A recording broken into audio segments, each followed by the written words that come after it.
सहनावतु सहनौ भुनक्तु सह वीर्यं करवावहै तेजस्विनावधीतमस्तु मा विद्विषावहै। ओम शांति शांति ಶಾಂತಿ. ಶ್ರೀಕೃಷ್ಣ ಸರ್ವವೂ ನಿನ್ನ ಸೇವೆಯಾಗಲಿ ಸ್ವಾಮಿ.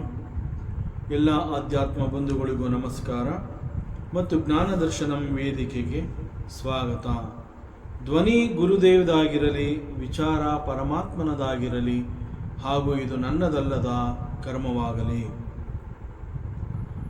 ಶ್ರೀಮದ್ ಭಾಗವತ ಮಹಾಪುರಾಣ 11ನೇ ಸ್ಕಂದ.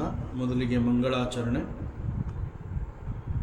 ಜನ್ಮಾದ್ಯಸ್ಯ ಯತೋನ್ವಯಾದಿತರತಃ ಚಾರ್ತೇಷ್ವಭಿಘ್ನಸ್ವರಾಟ್ ತೇನೇ ಬ್ರಹ್ಮಹೃದಾಯ ಆದಿಕವಯೇ ಮುಹ್ಯಂತಿ ಯತ್ಸೂರಯಃ ತೇಜೋ ವಾರಿಮೃದಾಂ ಯದಾ ವಿನಿಮಯೋ ಯತ್ರ ತ್ರಿಸರ್ಗೋ ಮೃಷಾ ದಾಮ್ನಾ ಸ್ವೇನ ಸದಾ ನಿರಸ್ತಕುಹಕಂ ಸತ್ಯಂ ಪರಂ ಧೀಮಹಿ.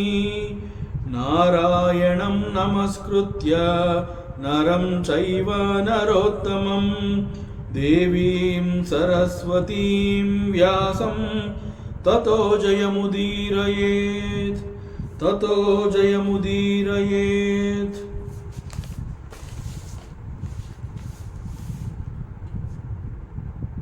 11ನೇ ಸ್ಕಂದ 22ನೇ ಅಧ್ಯಾಯ. ತತ್ವಗಳ ಸಂಖ್ಯೆ ಹಾಗೂ ಪ್ರಕೃತಿ ಮತ್ತು ಪುರುಷ ಇವುಗಳ ಬಗ್ಗೆ ವಿಶ್ಲೇಷಣೆ.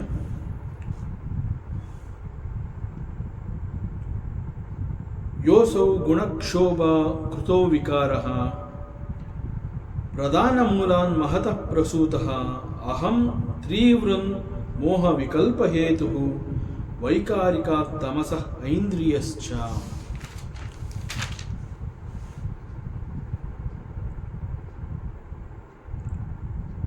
ಪರಮಾತ್ಮ ಈಗಾಗಲೇ ಬೇರೆ ಬೇರೆ ಅನೇಕ ಇಂದ್ರಿಯಗಳು ಈ ಪ್ರಕೃತಿಯ ಜೊತೆಯಲ್ಲಿ ಹೇಗೆ ವಿವರಿಸುತ್ತವೆ ಅನ್ನುವಂತಹದ್ದನ್ನು ಉದ್ದವನಿಗೆ ತಿಳಿಸಿ, ಈಗ ಪ್ರಕೃತಿಯ ಜೊತೆಗೆ ನಮ್ಮಲ್ಲಿ ಬೆರೆತಿರುವಂತಹ ಗುಣಗಳು ಅವುಗಳು ಹೇಗೆ ಇಂಟರ್ಯಾಕ್ಟ್ ಮಾಡುತ್ತವೆ, how do they interact with the nature ಅನ್ನುವಂತಹದ್ದನ್ನು ಈಗ ಈ ಸಮಯದಲ್ಲಿ ಉದ್ದವನಿಗೆ ಪರಮಾತ್ಮ ತಿಳಿಸ್ತಾ ಇದ್ದಾನೆ. And it is only because of the manovikasa. It is only because of the manovikasa, the three gunas, different gunas, they interact with nature. ಮುಖ್ಯವಾಗಿ ಇಲ್ಲಿ ಪರಮಾತ್ಮ ಹೇಳ್ತಾ ಇರುವಂತಹದ್ದು ಅವುಗಳು ಹೇಗೆ ವರ್ತಿಸುತ್ತವೆ.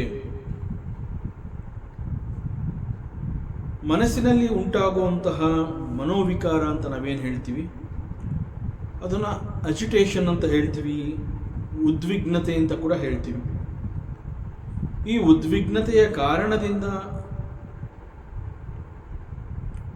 there will be a transformation in the false ego. ಅಹಂಕಾರದ ಮೇಲೆ ಅದು ಒಂದು ರೀತಿಯ ಪರಿಣಾಮವನ್ನು ಉಂಟು ಮಾಡುತ್ತೆ. ಹಾಗೂ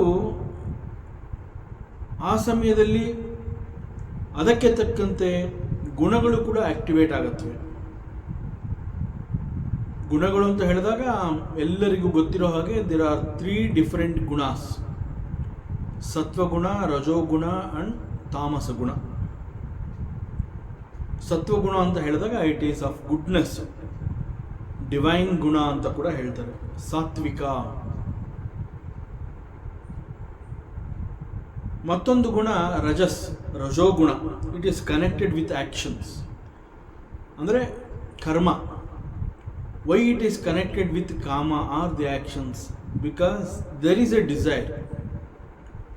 ಟು ಫುಲ್ಫಿಲ್ ದಿ ಡಿಸೈರ್, ಈ ಡಿಸೈರ್ ಅನ್ನುವಂತಹದ್ದು ರಜೋಗುಣದ ಸ್ವಭಾವ.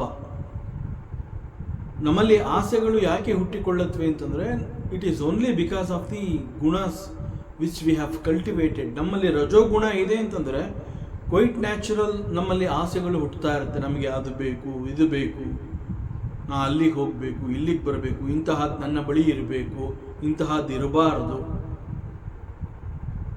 ಸೊ ಇವೆಲ್ಲ this is because of the rajoguna. So rajoguna is connected to action, and because it is connected with the action, one participates in karmas, and through karmas he gets some results. And the last one is tamasa guna. ತಾಮಸ ಗುಣ ಅಂತಂದರೆ it is connected to ignorance, ಅಜ್ಞಾನ, ಅವಿದ್ಯೆ. ಈ ರೀತಿಯಲ್ಲಿ there are 3 different types of gunas, and these gunas they interact with the outside. ಯಾವ ಸಮಯದಲ್ಲಿ ಈ ಗುಣಗಳು, ಮನುಷ್ಯನಲ್ಲಿರುವಂತಹ ಗುಣಗಳು ಹೇಗೆ ಹೊರಪ್ರಪಂಚದೊಂದಿಗೆ ವರ್ತಿಸುತ್ತೆ? ಫಾರ್ ಎಕ್ಸಾಂಪಲ್, ನಾವು ಯಾವುದೇ ಒಂದು ವಸ್ತುವನ್ನು ನೋಡ್ತೀವಿ. ವಸ್ತುವನ್ನು ನಾವು ನೋಡಬೇಕು ಅಂತಲೇ ನೋಡ್ತೀವೋ, ಅಥವಾ ಅದು ನಮ್ಮ ಕಣ್ಣೆದುರುಗಡೆ ಇದೆ ವಿತೌಟ್ ಎನಿ ಎಫರ್ಟ್ಲೆಸ್ ಆಗಿ ಅದು ನಮ್ಮ ಕಣ್ಣಿಗೆ ಕಾಣುತ್ತೆ, ನಾವು ನೋಡಬೇಕಾಗುತ್ತೆ, ನೋಡ್ತೀವಿ. ಒಟ್ಟಿನಲ್ಲಿ ಒಂದು ವಸ್ತುವನ್ನು ನೋಡುವಂತಹ ಒಂದು ಕ್ರಿಯೆ ಜರುಗಿರುತ್ತೆ. ಅದು ಬೈ ಚಾನ್ಸ್ ಇರ್ಬೋದು, ಅಥವಾ ಫೋರ್ಸ್ಫುಲ್ ಆಗಿ, ಅಥವಾ ಏನೋ ನಾವು ಅಬ್ಸರ್ವ್ ಮಾಡ್ತಾ ಇದ್ದೀವಿ. ಹೀಗೆ ಅನೇಕ ಬೇರೆ ಬೇರೆ ಕಾರಣಗಳಿರಬಹುದು, ಇಲ್ಲದೇ ಇರಬಹುದು. ಒಟ್ಟಿನಲ್ಲಿ ಯಾವುದೇ ಒಂದು ವಸ್ತುವನ್ನು ನಾವು ನೋಡಿದಾಗ ಆ ವಸ್ತು ಇರುವಂತಹದ್ದು ಹೊರ ಪ್ರಪಂಚದಲ್ಲಿ, ನನ್ನಿಂದ ಹೊರಗಡೆ ಒಂದು ವಸ್ತು ಇದೆ. ಆ ವಸ್ತುವನ್ನು ನೋಡಿದಾಗ ಆ ಸಮಯದಲ್ಲಿ ಈ ಗುಣಗಳು ಹೇಗೆ ಬಿಹೇವ್ ಮಾಡುತ್ತವೆ, how do they interact with the world. It's very interesting. For example,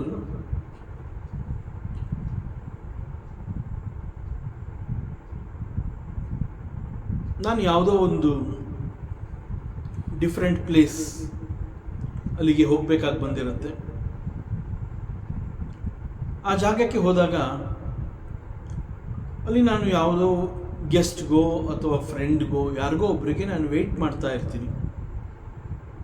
ಆ ಸಂದರ್ಭದಲ್ಲಿ ಆ ಎಂಟೈರ್ ರೂಮ್ ಅಥವಾ ಹಾಲ್, ಯಾವ ಜಾಗದಲ್ಲಿ ನಾನು ಕುಳಿತಿರ್ತೀನಿ, ಅಲ್ಲಿ ನನ್ನನ್ನು ಬಿಟ್ಟರೆ ಬೇರೆ ಯಾರೂ ಇಲ್ಲ.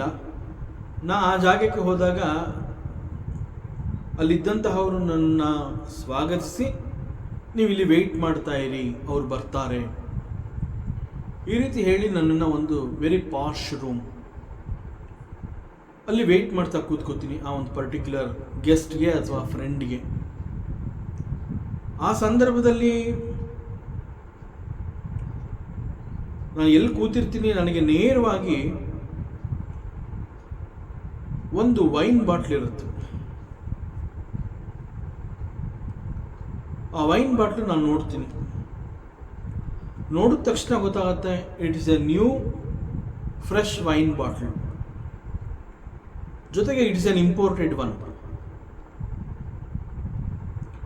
ಆ ಸಂದರ್ಭದಲ್ಲಿ ನನ್ನಲ್ಲೇನಾದ್ರೂ ತಾಮಸ ಗುಣ ಅನ್ನುವಂತಹದ್ದು ಪ್ರಧಾನವಾಗಿದ್ದ ಪಕ್ಷದಲ್ಲಿ ಆಗ ಅಲ್ಲಿ ಉಂಟಾಗುವಂತಹ ಪರಿಣಾಮಗಳೇನು ಅಂತಂದರೆ, ಆ್ಯಕ್ಚುಲಾಗಿ ನೋಡಿದ್ದು ನನ್ನ ಕಣ್ಣುಗಳು. ದಟ್ ಮೀನ್ಸ್ ಕಣ್ಣುಗಳು ಅಂತ ಹೇಳಿದಾಗ ಇಟ್ ಈಸ್ ಸೆನ್ಸ್ ಆರ್ಗನ್ಸ್. ಕಣ್ಣುಗಳು ನೋಡ್ತು ಆ ಒಂದು ವೈನ್ ಬಾಟ್ಲನ್ನ. ನನಗಿಂತ ದೂರದಲ್ಲಿ ಇದೆ, ಕಣ್ಣುಗಳು ನೋಡ್ತು, ಅದನ್ನು ನೋಡ್ಬಿಟ್ಟು ಗುರುತಿಸ್ತು ಇಟ್ಸ್ ಅ ವೈನ್ ಬಾಟ್ಲ್. ಆ ಕೂಡಲೇ ಮನಸ್ಸು ಯಾವ ರೀತಿ ರಿಯಾಕ್ಟ್ ಮಾಡ್ತು, ಮನಸ್ಸಿನಲ್ಲಿ ಒಂದು ಆಲೋಚನೆ ಹುಟ್ಕೊಳುತ್ತೆ. ಓ ಫೆಂಟಾಸ್ಟಿಕ್, ಯಾವುದೋ ಇಂಪೋರ್ಟೆಡ್ ವೈನ್ ಬಾಟ್ಲ್ ಇದೆ ಅಲ್ಲಿ, ಆ್ಯಂಡ್ ದೆರ್ ಈಸ್ ನೋ ಬಡಿ ಹಿಯರ್, ಇಲ್ಲಿ ಯಾರೂ ಇಲ್ಲ. ಬಹುಶಃ ಇದಕ್ಕೆ ಹಿಂದೆ ಇಲ್ಲಿ ಇದ್ದವ್ರು ಯಾರೋ ಬಿಟ್ಬಿಟ್ಟು ಹೊರಟೋಗಿದ್ದಾರೋ ಇರಬಹುದು. ಈಗ ಇಲ್ಲಿ ಯಾರೂ ಇಲ್ಲ.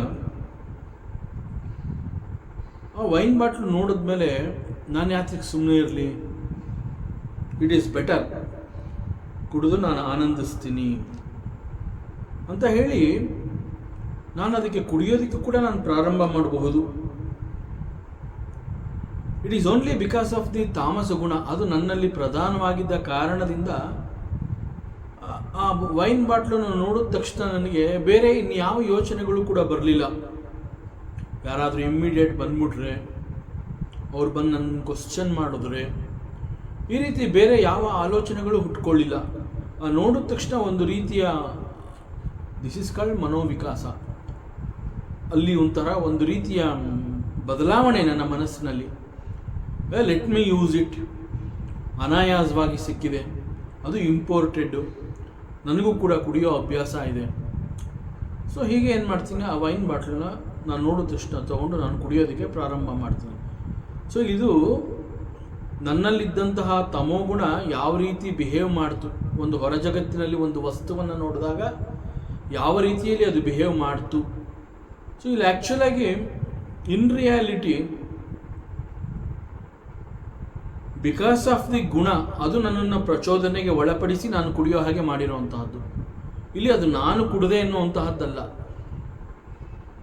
ಸೊ ದೇಹಕ್ಕೆ ಅದು ಬೇಕಾಗುವಂತೆ ಒಂದು ರೀತಿಯ ಪ್ರಚೋದನೆ, ಕಿಚ್ಚು ಉಂಟಾಗುವಂತೆ ಮಾಡಿ ಆ ಗುಣ ಆ ಲೆವೆಲಲ್ಲಿ ಇನ್ಫ್ಲೂಯೆನ್ಸ್ ಮಾಡಿ ನಾನು ಅದನ್ನು ಕುಡಿಲೇಬೇಕು ಅಂತ ಹೇಳಿ, ಜೊತೆಗೆ ಅನಾಯಾಸವಾಗಿ ಸಿಕ್ಕಿರುವಂತಹದ್ದು ಇಂಪೋರ್ಟೆಡ್ ವೈನ್ ಬಾಟ್ಲು, ಈ ದೇಶದಲ್ಲಿ ಸಿಗೋದಿಲ್ಲ, ಬಹಳ ಅಪರೂಪ.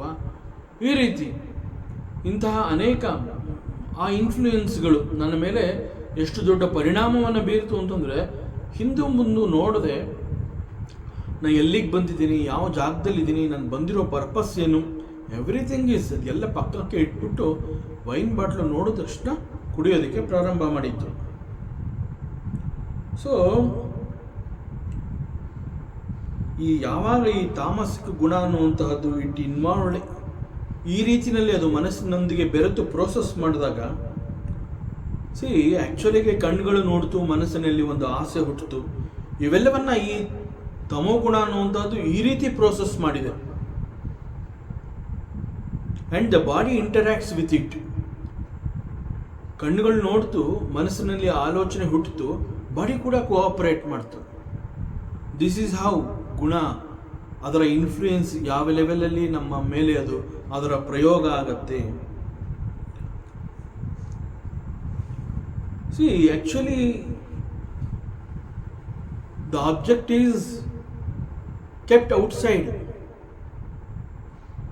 ಅಂಡ್ ಅದನ್ನು ನೋಡಿದ ಕೂಡಲೇ ಮನಸ್ಸು ಹೇಳುತ್ತೆ, yes I want to drink that, I should not miss it. So mind wants me to get intoxicated is because of the tamasik guna. This is how ತಮೋ ಗುಣ ಪ್ರಧಾನವಾಗಿದ್ದಾಗ ಅನೇಕ ರೀತಿಯ ಅನರ್ಥಗಳಿಗೆ ಅದು ಪ್ರಚೋದನೆಯನ್ನು ನೀಡುತ್ತೆ. This is how it interacts and it is ignorance again. ಯಾಕೆಂತಂದ್ರೆ ನಾನು ಹೋಗಿರೋಂತಹ ಪರ್ಪಸ್ನ ಮರೆಯೋ ಹಾಗೆ ಮಾಡುತ್ತೆ. ಯಾರಾದರೂ ನೋಡ್ಬೋದು ಅನ್ನೋಂತಹದ್ದನ್ನು ನನ್ನ ಗಮನಕ್ಕೆ ತರೋದಿಲ್ಲ. ಅಜ್ಞಾನ, ಅವಿದ್ಯೆ, ಎಸ್, ನೋಡಿದ ತಕ್ಷಣ ಎಸ್, ದಿಸ್ ಈಸ್ ತಮೋಗುಣ. ಈಗ we will analyse another guna, another 2 gunas also.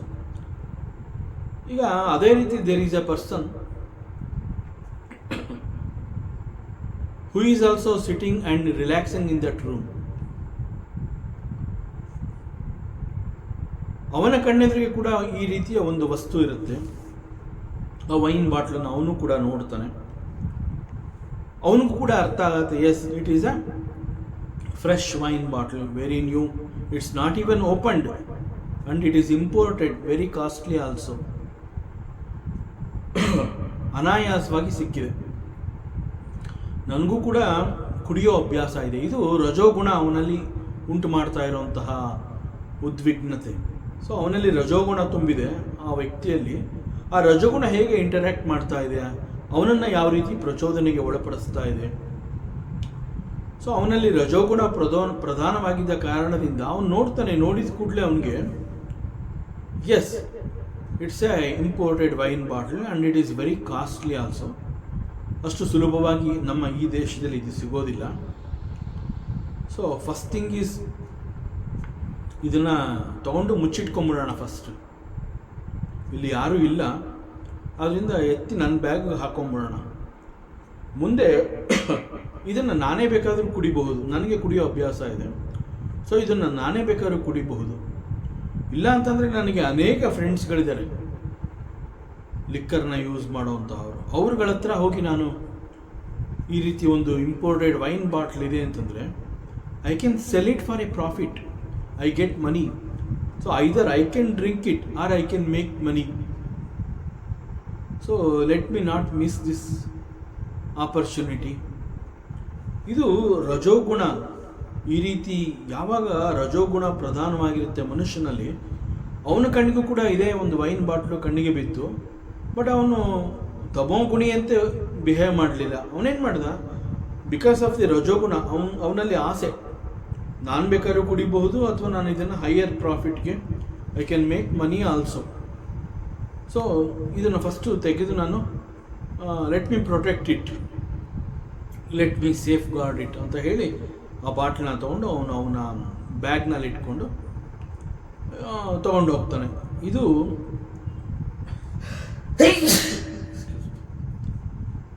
ರಜೋಗುಣ ಪ್ರಧಾನವಾಗಿದ್ದಂತಹ ವ್ಯಕ್ತಿಯಲ್ಲಿ ಉಂಟಾಗುವಂತಹ ಪರಿಣಾಮಗಳು. ಸೊ ಗುಣಗಳು ಈ ರೀತಿ ವರ್ತನೆ ಮಾಡುತ್ತೆ. ತಮೋಗುಣ ಒಂದು ರೀತಿಯಲ್ಲಿ ವರ್ತನೆ ಮಾಡ್ತು. ಈ ರಜೋಗುಣ ಅನ್ನುವಂತಹದ್ದು ಔಟ್ಸೈಡ್ ವರ್ಲ್ಡ್ ಜೊತೆ ಯಾವ ರೀತಿ ಇಂಟರ್ಯಾಕ್ಟ್ ಮಾಡ್ತು. And we will analyse one more. C, ಅದೇ ಜಾಗಕ್ಕೆ ಮತ್ತೊಬ್ಬ ವ್ಯಕ್ತಿ ಬರ್ತಾನೆ. ಆ ವ್ಯಕ್ತಿ ಈಸ್ ಎ ಸಾತ್ವಿಕ, ಅವನಲ್ಲಿ ಸತ್ವಗುಣ ಪ್ರಧಾನವಾಗಿರುತ್ತೆ. ಈಸ್ ಎ ವೆರಿ ಸಾಧು ಪುರುಷ, ಈಸ್ ಎ ವೆರಿ ಆರ್ಡಿನರಿ ಗೈ, ಒಬ್ಬ ಉತ್ತಮ ವ್ಯಕ್ತಿತ್ವವನ್ನು ಹೊಂದಿರುವಂತಹ ವ್ಯಕ್ತಿ. ಅವನು ಕೂಡ ಯಾವುದೋ ಒಂದು ಕಾರ್ಯಕ್ಕಾಗಿ ಆ ಜಾಗಕ್ಕೆ ಬರ್ತಾನೆ. ಬಂದಾಗ ಅವನ ಕಣ್ಣೆದುರುಗಡೆ ಕೂಡ ಈ ಒಂದು ವೈನ್ ಬಾಟ್ಲು ಕಾಣುತ್ತೆ. ನೋಡ್ತಾನೆ, ಓಹ್ ಯಾರೋ ಇದನ್ನು ಬಿಟ್ಟುಹೊಟ್ಟೋಗಿದ್ದಾರೆ, ಪಾಪ ಬಂದು ಹುಡುಕಬಹುದು ಆ ನಂತರದಲ್ಲಿ. ಯಾಕೆಂತಂದರೆ it looks like an imported wine bottle. ಅಲ್ಲಿ ಹೋಗಿ ಪ್ರೈಸ್ ನೋಡ್ತಾನೆ, ವೆರಿ ಕಾಸ್ಟ್ಲಿ. ಓ ಪಾಪ ಅನ್ಯಾಯವಾಗಿ ಕಳ್ಕೊಂಡ್ಬಿಡ್ತಾರೆ ಅವರು. ಒಂದು ಕೆಲಸ ಮಾಡೋಣ, ನಾನು ಇರೋವರೆಗೂ ಅದು ಅಲ್ಲೇ ಇರಲಿ, ಆಮೇಲೆ ಇದನ್ನು ಯಾರಿಗಾರು ಹ್ಯಾಂಡ್ ಓವರ್ ಮಾಡ್ಬೋಣ. ಇಂಥ ಕಡೆ ಯಾರೋ ಬಿಟ್ಬಿಟ್ಟು ಹೋಗಿದ್ದಾರೆ ಅನಿಸುತ್ತೆ, ಬಂದು ಕೇಳಿದ್ರೆ ಕೊಟ್ಬಿಡಿ, ಅದು ಅಲ್ಲಿ ರೂಮಲ್ಲಿ ಇಂಥ ಜಾಗದಲ್ಲಿ ಇದೆ ಅಂತ ಹೇಳೋಣ. This is how Hi thinks. ಅವನ ಕಣ್ಣುಗಳು ಕೂಡ ಆ ವೈನ್ ಬಾಟ್ಲನ್ನ ನೋಡ್ತು, ಅವನ ಮನಸ್ಸಿನಲ್ಲೂ ಬೇರೆ ಬೇರೆ ಆಲೋಚನೆಗಳು ಹುಟ್ಟಿತು. ಆದರೆ ಈ ಸತ್ವಗುಣ ಪ್ರಧಾನವಾಗಿದ್ದ ಕಾರಣದಿಂದ ಅದು ಈ ರೀತಿ ಪ್ರೋಸೆಸ್ ಮಾಡ್ತು ಅವನ ಮನಸ್ಸಿನಲ್ಲಿ. ಸೊ ಈ ಒಂದು ವೈನ್ ಬಾಟ್ಲನ್ನು ಪಾಪ ಯಾರೋ ಇಲ್ಲಿ ಮರೆತು ಬಿಟ್ಟು ಹೋಗಿದ್ದಾರೆ, ಎಷ್ಟೊಂದು ಹಣ ಕೊಟ್ಟು ಖರೀದಿ ಮಾಡಿರ್ತಾರೆ. ಸೊ ಪಾಪ ಅವರು ಮತ್ತೆ ಬಂದು ಹುಡುಕ್ತಾರೆ, ಬೇರೆ ಯಾರೋ ತೊಗೊಂಡು ಹೋದರೆ ಅವ್ರಿಗೆ ಲಾಸ್ ಆಗುತ್ತೆ. ಸೊ ಯಾವ ವ್ಯಕ್ತಿ ಕಳ್ಕೊಂಡಿದ್ದಾನೋ ಇದು ಅವನಿಗೆ ತಲುಪಬೇಕು. ನೋಡೋಣ, ನಾನು ಇರೋವರೆಗೂ ಯಾರು ಬಂದು ಕೇಳಿದ್ರೆ ಕೊಡೋಣ, ಇಲ್ಲ ಅಂತಂದರೆ ನಾವು ಹೊರಗಡೆ ಹೋಗ್ಬೇಕಾದ್ರೆ ಇಂತಹದ್ದು ಒಳಗಡೆ ಇದೆ ಅಂತ ಹೇಳಿ ಅವ್ರಿಗೆ ಹ್ಯಾಂಡ್ ಓವರ್ ಮಾಡ್ಬಿಟ್ಟು ಹೋಗೋಣ. ಒಬ್ಬ ಸಾತ್ವಿಕ ಮನುಷ್ಯನಲ್ಲಿ ಇಂತಹ ಪರಿಣಾಮಗಳು ಉಂಟಾಗತ್ತೆ. ಈ ಗುಣ ಅನ್ನುವಂತಹದ್ದು ಮನುಷ್ಯನಲ್ಲಿದ್ದಾಗ, ಹೊರ ಪ್ರಪಂಚದ ವಸ್ತುಗಳನ್ನು ಅವನು ನೋಡಿದಾಗ ಅವನ ಮನಸ್ಸು, ಆ ವಸ್ತು, ಹೊರ ಪ್ರಪಂಚ ಹಾಗೂ ಅವನಲ್ಲಿರುವಂತಹ ಗುಣ ಅವೆಲ್ಲ ಯಾವ ರೀತಿ ಪ್ರೋಸೆಸ್ ಆಗತ್ತೆ. ಸೊ ಈ ವ್ಯಕ್ತಿ ಕೂಡ ಅವನ ಆ ಬಾಟ್ಲನ್ನು ನೋಡ್ತಾನೆ, ಅದು ವೈನ್ ಅಂತ ಗೊತ್ತಾಗತ್ತೆ. ಆದರೆ ಅವನಲ್ಲಿ ಯಾವುದೇ ಬದಲಾವಣೆ ಆಗಲಿಲ್ಲ, ನನಗೆ ಅದು ಬೇಕು ಅಂತ ಅವನಿಗೆ ಅನ್ನಿಸ್ಲೇ ಇಲ್ಲ. So there is no connectivity between the bottle of wine and his mind. Absolutely there is no connection. Even though the object is right in front of him, he saw it, He came to know that it is very costly one. But ಅವನಿಗೆ ಅದರ ಬಗ್ಗೆ ಆಸಕ್ತಿ ಅನ್ನುವಂತಹದ್ದೇ ಉಂಟಾಗಲಿಲ್ಲ. So ಮುಖ್ಯವಾಗಿ ಇಲ್ಲಿ ನಾವು ಪ್ರಶ್ನೆ ಮಾಡಬೇಕಾಗಿರುವಂತಹದ್ದು, ಸತ್ವಗುಣವನ್ನು ಹೊಂದಿರುವಂತಹ ಮನುಷ್ಯನಲ್ಲಿ ಯಾಕೆ ಯಾವ ರೀತಿಯ ಬದಲಾವಣೆಗಳು ಕೂಡ ಆಗಲಿಲ್ಲ? ಒಂದು, ಬಹುಶಃ ಅವನಿಗೆ ಕುಡಿಯುವಂತಹ ಅಭ್ಯಾಸ ಇಲ್ಲ. ಸೊ ಅವನು ಆ ಬಾಟ್ಲನ್ನ ನೋಡಿದ ಕೂಡಲೇ, ಓಹೋ ಯಾರೋ ಮರೆತು ಹೋಗಿದ್ದಾರೆ, ಯಾರಾದರೂ ಬರಬಹುದು, ಹುಡುಕೊಂಡು ಬರಬಹುದು, ಆದ್ದರಿಂದ ಇದನ್ನು ಜೋಪಾನ ಮಾಡೋಣ ಅನ್ನುವಂತಹ ಉತ್ತಮವಾದ ಆಲೋಚನೆಗಳು ಅವನ ಮನಸ್ಸಿನಲ್ಲಿ ಹುಟ್ಟಿತು. So his intention is to safeguard the bottle. See his interaction with the object is like this. It is completely different from the other two characters, Rajoguna and Tamoguna. Illi ee vyakti, he is trying to return that bottle to the correct owner, concerned person. So the person who is connected to the goodness is not interested, or he is not at all attached to the object outside.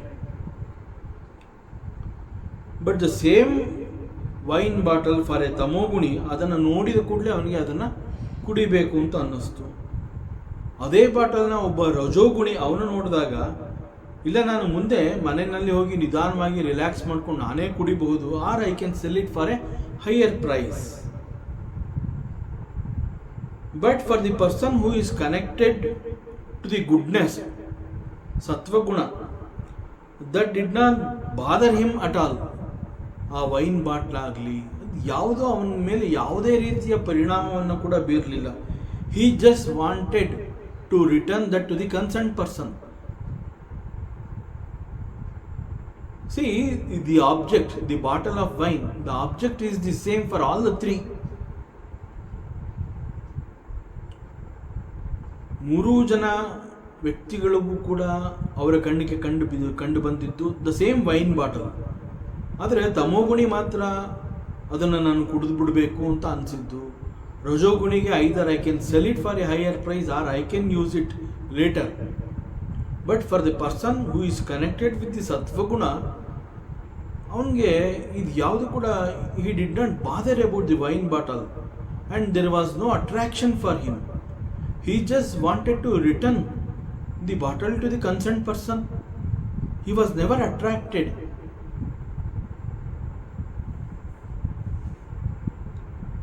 So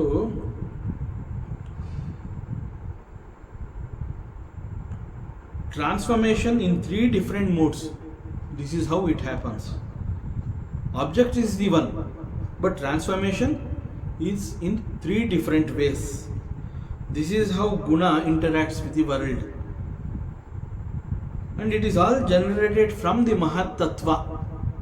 It is all generated from the Mahat Tattva. The Mahat Tattva around us, it creates transformation like this. And Ahankara is the cause for all these material illusions. And it is called Dvandva. It is called Dvandvagalu. So ಮನುಷ್ಯನ ಮನಸ್ಸಿನಲ್ಲಿ ಅನೇಕ ರೀತಿಯ ಅಲೆಗಳನ್ನು ಉಂಟು ಮಾಡುತ್ತವೆ. ಇದೇ ಉದಾಹರಣೆಯನ್ನು ನಾವು ತಗೊಂಡ್ರೆ, ಎವ್ರಿಬಡಿ ನೋಸ್ ಈ ಲಿಕ್ಕರ್ ಅನ್ನುವಂತಹದ್ದು ಅಥವಾ ಇಂಪೋರ್ಟೆಡ್ ವೈನ್ ಬಾಟ್ಲ್ ಅನ್ನುವಂತಹದ್ದು is very costly, number one. ಎರಡನೇದು, the liquor is not good for health.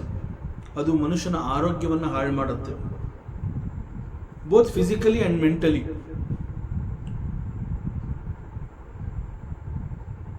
But wine bottle, it was just there. ಅದು ಮನುಷ್ಯನನ್ನ ಕರೆದು ನೀ ನನ್ನನ್ನು ಯೂಸ್ ಮಾಡ್ಕೊಂತ ಅದು ಹೇಳಲಿಲ್ಲ. It did not invite any of these three. ನನ್ನನ್ನು ಅದು ಬಾ, ನನ್ನನ್ನು ಓಪನ್ ಮಾಡು, ನನ್ನನ್ನು ಈ ವೈನ್ನ ತೊಗೊಂಡು ನೀನು ಕುಡಿದ್ಬಿಟ್ಟು ಎಂಜಾಯ್ ಮಾಡು, ಆ ರೀತಿಯ ವೈನ್ ಬಾಟ್ಲು ಹೇಳಲಿಲ್ಲ. But it is only the interaction of the mind with the bottle. So it created different ideas in these three people. So this is how the gunas, it interacts with the world. So adana Paramatma ಹೇಳ್ತಾನೆ, and he continues, ಆತ್ಮ ಪರಿಜ್ಞಾನಮಯೋ ವಿವಾಮೋ ಹ್ಯಸ್ತೀತಿ ನಾಸ್ತಿತಿ ವಿದಾರ್ಥನಿಷ್ಠಃ ವ್ಯರ್ಥೋಪಿ ನೈವ ಪರಮೇತ ಪುಂಸಾಂ ಮತ್ತಃ ಪರಿವೃತ್ತಾದಿಯಾಂ ಸ್ವಲೋಕಾತ್. ಆತ್ಮ ಪರಿಜ್ಞಾನಮಯಃ. Atma means it is Jnana Swarupa. Atma is full of Parignana. Atma is Asangahai. Atma is untouchable. So Atma is untouchable and he is Asangaha ಅಂತ ಹೇಳಿರೋದ್ರಿಂದ ಆತ್ಮನಿಗೂ ಮತ್ತು ಜಗತ್ತಿನ ಈ ವಸ್ತುಗಳಿಗೂ ಯಾವುದೇ ರೀತಿಯ ಸಂಬಂಧ ಇಲ್ಲ. ಆತ್ಮ ಅಂತ ಹೇಳಿದಾಗ ಆತ್ಮ ಎಂದಿಗೂ ಕೂಡ ಜಗತ್ತಿನ ಯಾವ ವಸ್ತುಗಳೊಂದಿಗೂ ಪದಾರ್ಥಗಳೊಂದಿಗೂ ಯಾವುದೇ ರೀತಿಯಲ್ಲಿ ಅವನು ಸಂಬಂಧವನ್ನು ಇಟ್ಕೊಳ್ಳುವಂತಹವನಲ್ಲ. Atma is not bothered at all and he is not interested in the worldly objects also. But ಈ ವಿಚಾರದ ಬಗ್ಗೆ ಹಲವಾರು ರೀತಿಯ ಅಭಿಪ್ರಾಯಗಳನ್ನು ಹೇಳ್ತಾರೆ. Some people they say, they believe in fact that Atma has got relationship with the worldly things, objects. ಮತ್ತೆ ಕೆಲವರು ಹೇಳ್ತಾರೆ ಅಬ್ಸಲ್ಯೂಟ್ಲಿ ಚಾನ್ಸೇ ಇಲ್ಲ, Atma has no relationship with worldly objects. But ಇಲ್ಲಿ ಆತ್ಮನಿಗೆ ಹೊರಜಗತ್ತಿನ ವಸ್ತುಗಳೊಂದಿಗೆ ಸಂಬಂಧ ಇದೆಯೋ ಇಲ್ವೋ, ಸಂಬಂಧ ಇದೆ ಅನ್ನುವಂತಹದ್ದನ್ನು ಪ್ರೂವ್ ಮಾಡೋಕ್ಕಾಗಲ್ಲ. ಸಂಬಂಧ ಇಲ್ಲ ಅಂತ ಹೇಳಿದಾಗ ಅದನ್ನು ಕೂಡ ಪ್ರೂವ್ ಮಾಡೋಕ್ಕಾಗೋದಿಲ್ಲ. ಬಟ್ ಇಂತಹ ಆತ್ಮನ ಬಗ್ಗೆ ಇಂತಹ ವಿಚಾರವನ್ನು ಮಾಡುವಂತಹದ್ದು ಇಟ್ ಈಸ್ ಅಬ್ಸಲ್ಯೂಟ್ಲಿ ಮೂರ್ಖತನ. ಇದು ಆತ್ಮನ ಬಗ್ಗೆ ವಿಚಾರ ಮಾಡಬೇಕು ಅಂತಂದರೆ there are so many things. It is a vast knowledge. ಆತ್ಮನ ಬಗ್ಗೆ ನಾನು ಅರಿವು ಮೂಡಿಸ್ಕೋಬೇಕು ಅಂತಂದರೆ there are so many other informations that I can sit and think about Atma. It is of no use. So ಇಂತಹ ಮಿಕ್ಸ್ಡ್ ಒಪಿನಿಯನ್ಸ್ಗಳು ಬಂದಾಗ ಅದರ ಬಗ್ಗೆ ತಲೆ ಕೆಡಿಸ್ಕೊಳ್ಳುವಂತಹ ಅವಶ್ಯಕತೆ ಇಲ್ಲ.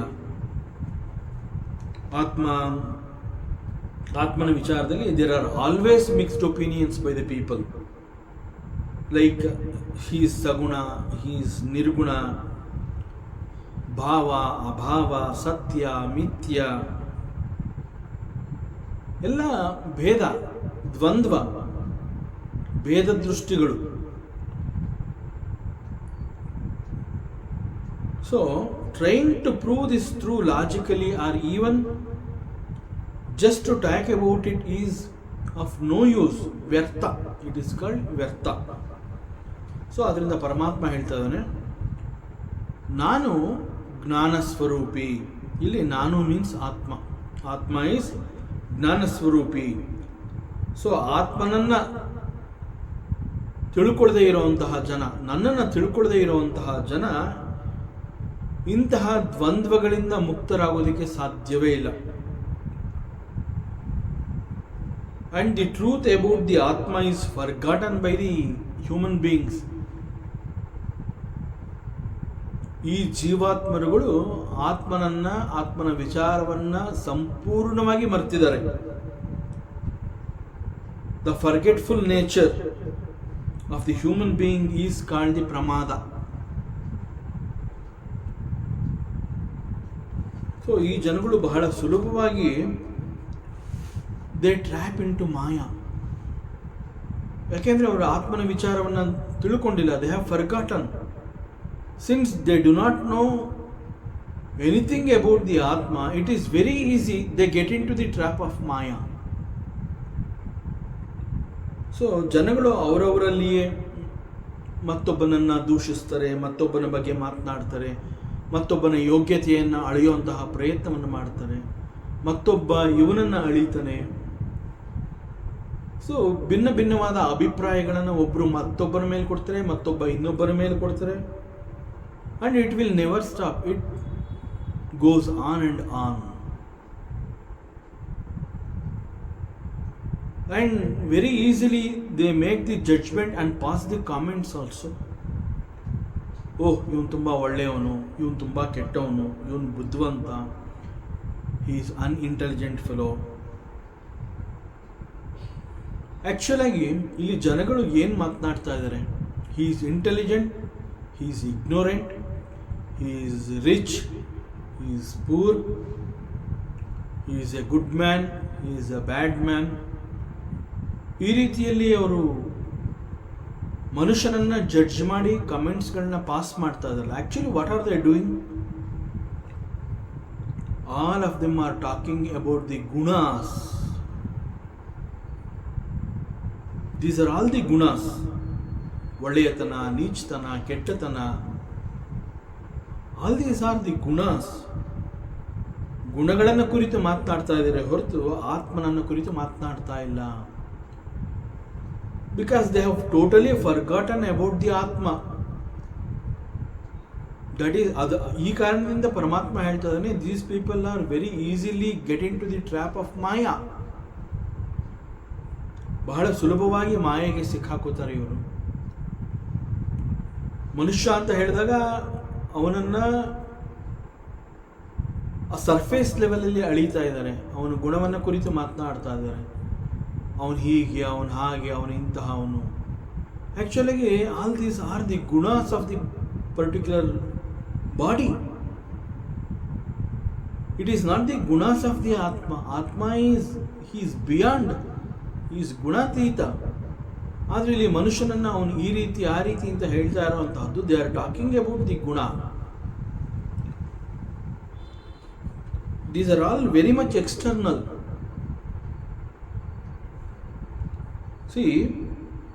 ಒಬ್ಬ ಮನುಷ್ಯ ಪರ್ಟಿಕ್ಯುಲರ್ ಆಗಿ ಅವನು ಯಾಕೆ ಈ ರೀತಿ ಬಿಹೇವ್ ಮಾಡ್ತಾ ಇದ್ದಾನೆ, ಯಾಕೆ ಈ ರೀತಿ ಇದ್ದಾನೆ, ಅವನಲ್ಲಿ ಯಾಕೆ ಇಂಟೆಲಿಜೆನ್ಸ್ ಇದೆ, ಅವನಲ್ಲಿ ಯಾಕೆ ಇಗ್ನೋರೆನ್ಸ್ ಇದೆ, it is all because that person has got the nature like that.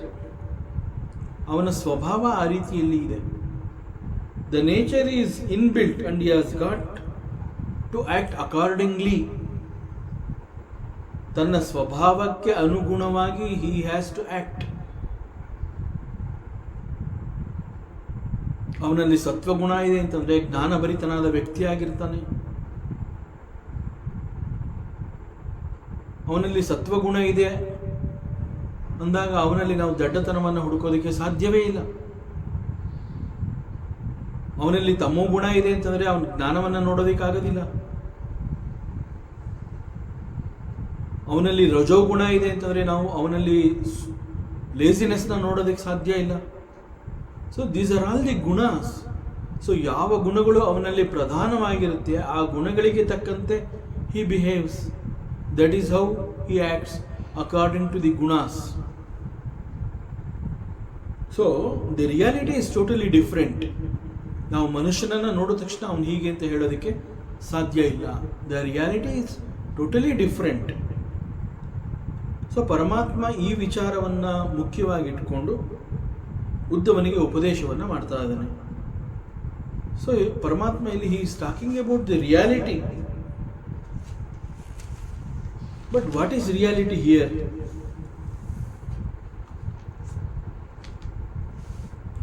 ಸಾಮಾನ್ಯವಾಗಿ ನಾವುಗಳು ನಮ್ಮಲ್ಲಿ ಜ್ಞಾನ ಅಂತಂದಾಗ it is always very little, alpajna. ನಾವೆಲ್ಲ ಇನ್ಕಂಪ್ಲೀಟ್ ನಾಲೆಡ್ಜ್ ಹೊಂದಿರ್ತೀವಿ. ನಾವು ಜಗತ್ತಿನ ಬಗ್ಗೆ ಆಗಲಿ ಅಥವಾ ಮತ್ತೊಬ್ಬ ವ್ಯಕ್ತಿಯ ಬಗ್ಗೆ ಆಗಲಿ ನಮಗೆ ಸಂಪೂರ್ಣವಾಗಿ ಯಾವುದೇ ರೀತಿಯ ಜ್ಞಾನ ಇಲ್ಲ. ಜಗತ್ತಿನ ಬಗ್ಗೆ ನಮಗೆ 100% ಮಾಹಿತಿ ಇಲ್ಲ. ಮತ್ತೊಬ್ಬ ವ್ಯಕ್ತಿಯ ಬಗ್ಗೆ ನಮಗೆ ನಾಲೆಡ್ಜ್ ಇಲ್ಲ. ನಾವು ಕೇವಲ ಆ ವ್ಯಕ್ತಿಯನ್ನು ನೋಡ್ತೀವಿ, ಅವನ ಎಕ್ಸ್ಟರ್ನಲ್ ನೇಚರ್, ಆ್ಯಂಡ್ ಇಮ್ಮಿಡಿಯೇಟ್ ಆಗಿ ನಾವು ಅವನನ್ನು ಜಡ್ಜ್ ಮಾಡಿ V pass the comments, judgements. And this is not reality. ಅದನ್ನು ಪರಮಾತ್ಮ ಹೇಳ್ತಾ ಇದ್ದಾನೆ.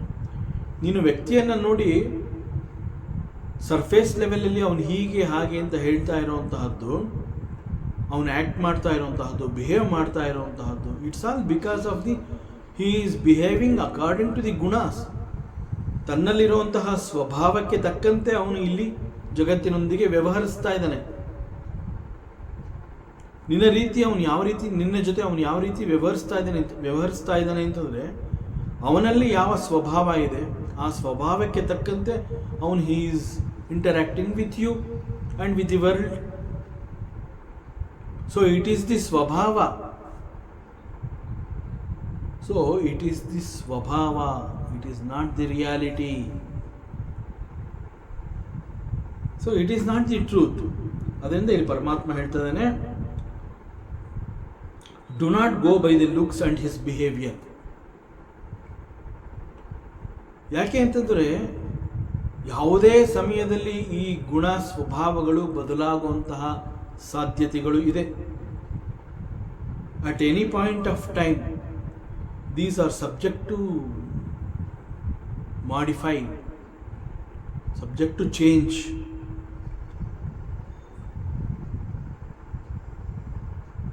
ಸಂಸ್ಕಾರಗಳು ಹೇಗಿರುತ್ತೆ ಅಂತಂದರೆ, ಒಂದು ಮಗು ಹುಟ್ಟಿದಾಗ ಬೆಳೀತಾ ಬರುತ್ತೆ. 10, 12 ವರ್ಷ, 13 ವರ್ಷ, 14 ವರ್ಷ ಆದರೂ ಕೂಡ ಓದಿನಲ್ಲಿ ಬಹಳ ಹಿಂದೆ ಇರುತ್ತೆ. 4 ಜನಗಳ ಜೊತೆ ನಿಂತು ಮಾತನಾಡಬೇಕು ಅಂತಂದಾಗ ನಾಚಿಕೊಳ್ಳುತ್ತೆ, ಅಷ್ಟಾಗಿ ಮುನ್ನುಗ್ಗೋದಿಲ್ಲ. ತಂದೆ ತಾಯಿಗೆ ಬಹಳ ಆಲೋಚನೆ ಆಗುತ್ತೆ, ಏನಪ್ಪ ಮಗು ಇದೇ ಥರ ಬೆಳೀತಾ ಇದ್ದಾನಲ್ಲ, 13-14 ವರ್ಷ ಆಗ್ತಾ ಬಂತು, ಇನ್ನೂ ಅವನಲ್ಲಿ ಪೂರ್ಣ ಮಟ್ಟದಲ್ಲಿ ಆ ಒಂದು ಮೆಚ್ಯೂರಿಟಿನೇ ಇಲ್ಲ, ಓದೋದ್ರಲ್ಲೂ ಮುಂದೆ ಇಲ್ಲ, 4 ಜನತೆ ಜೊತೆ ಸರಿಯಾಗಿ ಬೆರೆಯೋದಿಲ್ಲ, ಹಿಂಗಾದರೆ ಏನು, ಈ ರೀತಿ ಯೋಚನೆ ಮಾಡ್ತಾ ಇರ್ತಾರೆ. ಎಲ್ಲೋ ಒಂದು ಕಡೆ 15 ವರ್ಷ 16 ವರ್ಷ ಆಗ್ತಾ ಇದ್ದಾಗೆ ಸಡನ್ನಾಗಿ ಅವನಲ್ಲಿ ಬದಲಾವಣೆ. ಪ್ರತಿ ಟೆಸ್ಟ್ನಲ್ಲಿ ಫಸ್ಟ್ ಬರ್ತಾನೆ, ಅಕ್ಕಪಕ್ಕದವ್ರ ಜೊತೆ, ಸ್ನೇಹಿತರ ಜೊತೆಗೆ ಬಹಳ ಒಳ್ಳೆಯ ಒಡನಾಟವನ್ನು ಬೆಳೆಸ್ಕೊಂಡಿರ್ತಾನೆ. He talks very intelligently. So it's all because ಕೆಲವೊಂದು ಸ್ವಭಾವಗಳು ಒಂದು ಸರಿಯಾದ ಸಮಯದಲ್ಲಿ ಮಾತ್ರ ಅವುಗಳು ಓಪನ್ ಆಗುವಂತಹದ್ದು. ಅನೇಕ ವರ್ಷಗಳು ಅದುಮಿಟ್ಟಿದ್ದಂತಹ ಮತ್ತೊಂದು ರೀತಿಯ ಸ್ವಭಾವಕ್ಕೆ ತಕ್ಕಂತೆ ಅವನು ಬಿಹೇವ್ ಮಾಡ್ತಾ ಇದ್ದ. ಯಾವುದೋ ಒಂದು ಕಾಲಘಟ್ಟದಲ್ಲಿ ತನ್ನಲ್ಲಿದ್ದ ಮತ್ತೊಂದು ರೀತಿಯ ಸ್ವಭಾವ ಅದು ಹೊರಬಂದು ಅವನನ್ನು ಮತ್ತೊಂದು ರೀತಿಯಲ್ಲಿ ನಾವು ನೋಡೋ ಹಾಗೆ ಆಯಿತು. This is reality. ಸೊ ಅದರಿಂದ ಪರಮಾತ್ಮ ಹೇಳ್ತಾ ಇದ್ದಾನೆ, so do not judge by his external behaviour, looks, ಅದರ ಪ್ರಕಾರ ಮನುಷ್ಯನನ್ನು ಅಳಿಬೇಡ. ಯಾಕೆಂತಂದರೆ at any point of time ಅವನಲ್ಲಿ ಬದಲಾವಣೆಗಳನ್ನು ನಾವು ನೋಡಬಹುದು. It is possible, there is a chance. So ನಾವು ಅನೇಕ ಜನಗಳನ್ನು ನೋಡ್ತೀವಿ,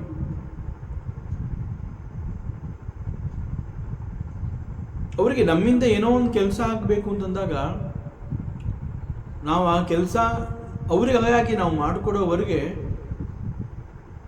ಬಹಳ ಚೆನ್ನಾಗಿ ನಮ್ಮ ಜೊತೆ ಮಾತನಾಡ್ತಾರೆ. ಮತ್ತು ಅವ್ರು ಹೇಳ್ತಾರೆ, ನಿನಗೂ ಕೂಡ ನಾನು ಮುಂದೆ ಇಂತಿಂತಹ ಮಾಡಿಕೊಡ್ತೀನಿ ಅನ್ನುವಂತಹ ಅನೇಕ ರೀತಿಯ ಆಶ್ವಾಸನೆಗಳನ್ನು ಕೊಟ್ಟು ತಮ್ಮ ಕೆಲಸವನ್ನು ತಾವು ಪೂರೈಸ್ಕೋತಾರೆ. ಆಮೇಲೆ ಯಾವುದೋ ಒಂದು ಸಂದರ್ಭದಲ್ಲಿ, ನೋಡಪ್ಪ ನನಗೆ ಇಂಥದ್ದು ಮಾಡಿಕೊಡ್ತೀನಿ ಅಂತ ಹೇಳಿದ್ದೀನಿ, ನೀನು ಅನೇಕ ಸಮಯಗಳಾಗಿದೆ, ಈಗ ನನಗೆ ಅದರ ಅವಶ್ಯಕತೆ ಇದೆ, ಇದನ್ನು ನೀನು ಮಾಡಿಕೊಡು. He will say no, he will not even care. ಇವತ್ತಿನ ರಾಜಕೀಯದಲ್ಲಿ ನಾವು ನೋಡಿದ್ರೆ ಅನೇಕ ರಾಜಕಾರಣ ಮಾಡ್ತಾ ಇರುವಂತಹ ಅನೇಕ ವ್ಯಕ್ತಿಗಳು, ರಾಜಕೀಯ ವ್ಯಕ್ತಿಗಳು ಕೂಡ ಅನೇಕ ರೀತಿಯ ಆಶ್ವಾಸನೆಗಳನ್ನು ಕೊಡ್ತಾರೆ.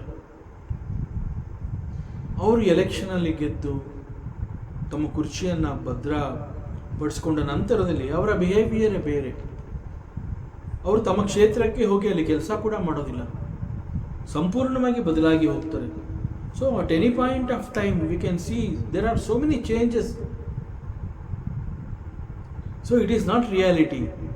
ಅವನು ಬಂದು ನನ್ನ ಹತ್ರ ನೀನು ಈ ಕೆಲಸ ಮಾಡಿಕೊಡು, ನಿನಗಾಗಿ ನಾನು ಇನ್ನೊಂದು ಮಾಡಿಕೊಡ್ತೀನಿ ಅಂತ ಏನು ಹೇಳಿರ್ತಾನೆ, there is not truth in it.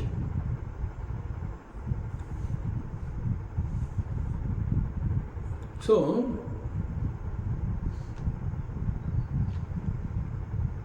what is it that the man has totally forgotten? See 100 ಜನಗಳ ಜೊತೆಯಲ್ಲಿ ಒಬ್ಬ ವ್ಯಕ್ತಿ ಹೊಸದಾಗಿ ಸೇರಿಕೊಂಡಾಗ ನ್ಯಾಚುರಲಿ ಅವನ ಭಾಷೆಯಲ್ಲಿ, ಅವನ ವ್ಯಕ್ತಿತ್ವದಲ್ಲಿ, ಅವನ ಬಿಹೇವಿಯರ್ಗಳಲ್ಲಿ, ಅವನ ಥಿಂಕಿಂಗ್ ಪ್ಯಾಟರ್ನ್ಗಳಲ್ಲಿ, ಅವನ ಊಟ, ಮಾತು, ಕತೆ, ವ್ಯವಹಾರ ಎಲ್ಲವೂ ಕೂಡ ಭಿನ್ನ ಭಿನ್ನವಾಗಿರುತ್ತೆ. ಅನೇಕ ರೀತಿಯ ಬದಲಾವಣೆಗಳನ್ನು ನಾವು ಆ ವ್ಯಕ್ತಿಯಲ್ಲಿ ನೋಡ್ತೀವಿ. ಅದು ಆಹಾರದ ಪದ್ಧತಿ ಇರ್ಬೋದು, ಮಾತನಾಡುವಂತಹ ರೀತಿ ನೀತಿ ಇರ್ಬೋದು, ಸೋ ಮೆನಿ ಥಿಂಗ್ಸ್. ಆದರೆ ಅವನು 100 ಜನದ ಜೊತೆ ಬೆರೆತಾಗ ಸ್ಲೋಲಿ ಹಿ ಲರ್ನ್ಸ್. ಸೊ ಈ ಪ್ರದೇಶದಲ್ಲಿ ಇಂತಹವ್ರ ಜೊತೆ ನಾನು ಹೀಗೇ ಇರಬೇಕು. ಸೊ 100ರಲ್ಲಿ ನಾನು ಒಂದಾಗಲೇಬೇಕು. ನಾನು ಡಿಫ್ರೆಂಟ್ ಅಂತಂದರೆ ನನ್ನ ಕೆಲಸ ನಡೆಯೋದಿಲ್ಲ. ಸೊ ನಾನು ಎಲ್ಲೋ ಹೊರಗಡೆ ಇದ್ದಾಗ ಅಲ್ಲಿಯ ಆಹಾರ ಪದ್ಧತಿಯನ್ನು ನಾನು ಅನುಸರಿಸಬೇಕಾಗಿತ್ತು, ಅಲ್ಲಿ ಆ ರೀತಿ ಮಾಡ್ತಾ ಇದ್ದೆ. ಇಲ್ಲಿ 100 ಜನಗಳ ಮಧ್ಯದಲ್ಲಿ ಇವ್ರುಗಳಿಗೆ ಏನು ಸಿಗ್ತಾ ಇದೆ ನನಗೂ ಅದೇ ಸಿಗುತ್ತೆ. I cannot demand, so he will accept. So it happens like this. So ಬದಲಾಗಬೇಕು ಅಥವಾ ಬದಲಾಗಬಾರ್ದು is totally it is in his hand.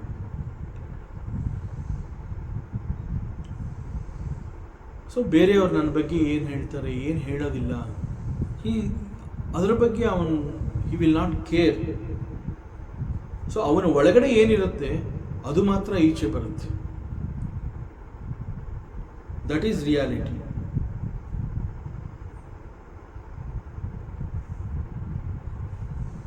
So ವ್ಯರ್ಥೋಪಿ ನೈವೋ ಪರಮೇತ ಪುಂಸಾಂ ಮತ್ತಃ ಪರಾವೃತ್ತದಿಯಾಂ ಸ್ವಲೋಕಾತ್. So a person forgets the reality when he is in the company of others. He easily forgets. ನನ್ನ ಒಳಗಡೆ ಇರುವಂತಹದ್ದು ಸುಪ್ರೀಂ ಸೋಲ್ ಅನ್ನುವಂತಹದ್ದನ್ನು ಸಂಪೂರ್ಣವಾಗಿ ಮರೆತಿರ್ತಾನೆ. He thinks that he is the body, he is the mind, he is the intellect. So ಈ ಒಂದು ಪರಮ ಸತ್ಯವನ್ನು ಮರೆತಿರ್ತಾನೆ ಅವನು. ಅವನಲ್ಲಿರುವಂತಹ ಗುಣಗಳಿಗೆ ತಕ್ಕಂತೆ ಯಾವುದು ಪ್ರಧಾನವಾಗಿ ಆ ಸಮಯದಲ್ಲಿ ಅವನ ಗುಣ ಅಲ್ಲಿರುತ್ತೆ, ಅದಕ್ಕೆ ತಕ್ಕಂತೆ he behaves like that only. ಅದರಿಂದ ಒಪಿನಿಯನ್ ಅಂತ ಅಂದಾಗ it will be viewed differently. ಒಬ್ಬ ಮನುಷ್ಯ ಹೇಳ್ತಾನೆ ಹಿ ಈಸ್ ಗುಡ್, ಮತ್ತೊಬ್ಬ ಹೇಳ್ತಾನೆ ಹಿ ಈಸ್ ಬ್ಯಾಡ್. ಆ್ಯಕ್ಚುಲಿ ಸರಳವಾಗಿ ಇದನ್ನು ನಾವು ಅರ್ಥ ಮಾಡ್ಕೋಬೇಕು ಅಂತಂದರೆ there is nothing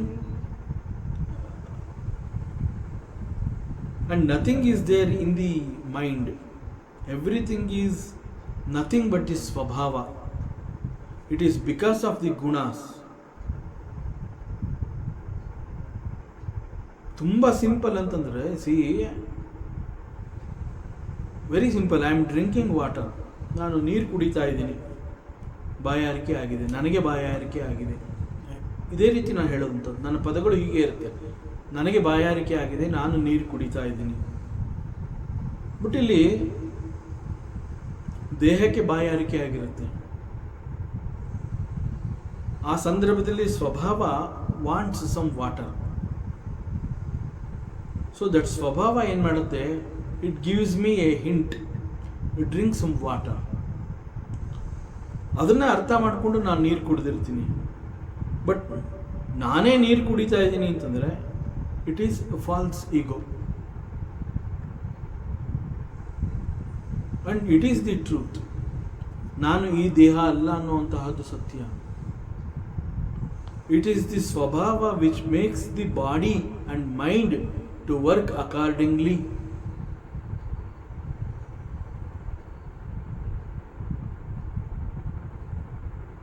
And this is the truth. ಅದನ್ನ ಇಲ್ಲಿ ಪರಮಾತ್ಮ ಹೇಳ್ತಾ ಇದ್ದಾನೆ. This is the truth and this is the supreme divine that is there inside everybody. ಪ್ರತಿಯೊಬ್ಬರ ಒಳಗಡೆ ಇರುವಂತಹದ್ದು ಈ ಒಂದು ಪರಮ ಸತ್ಯ.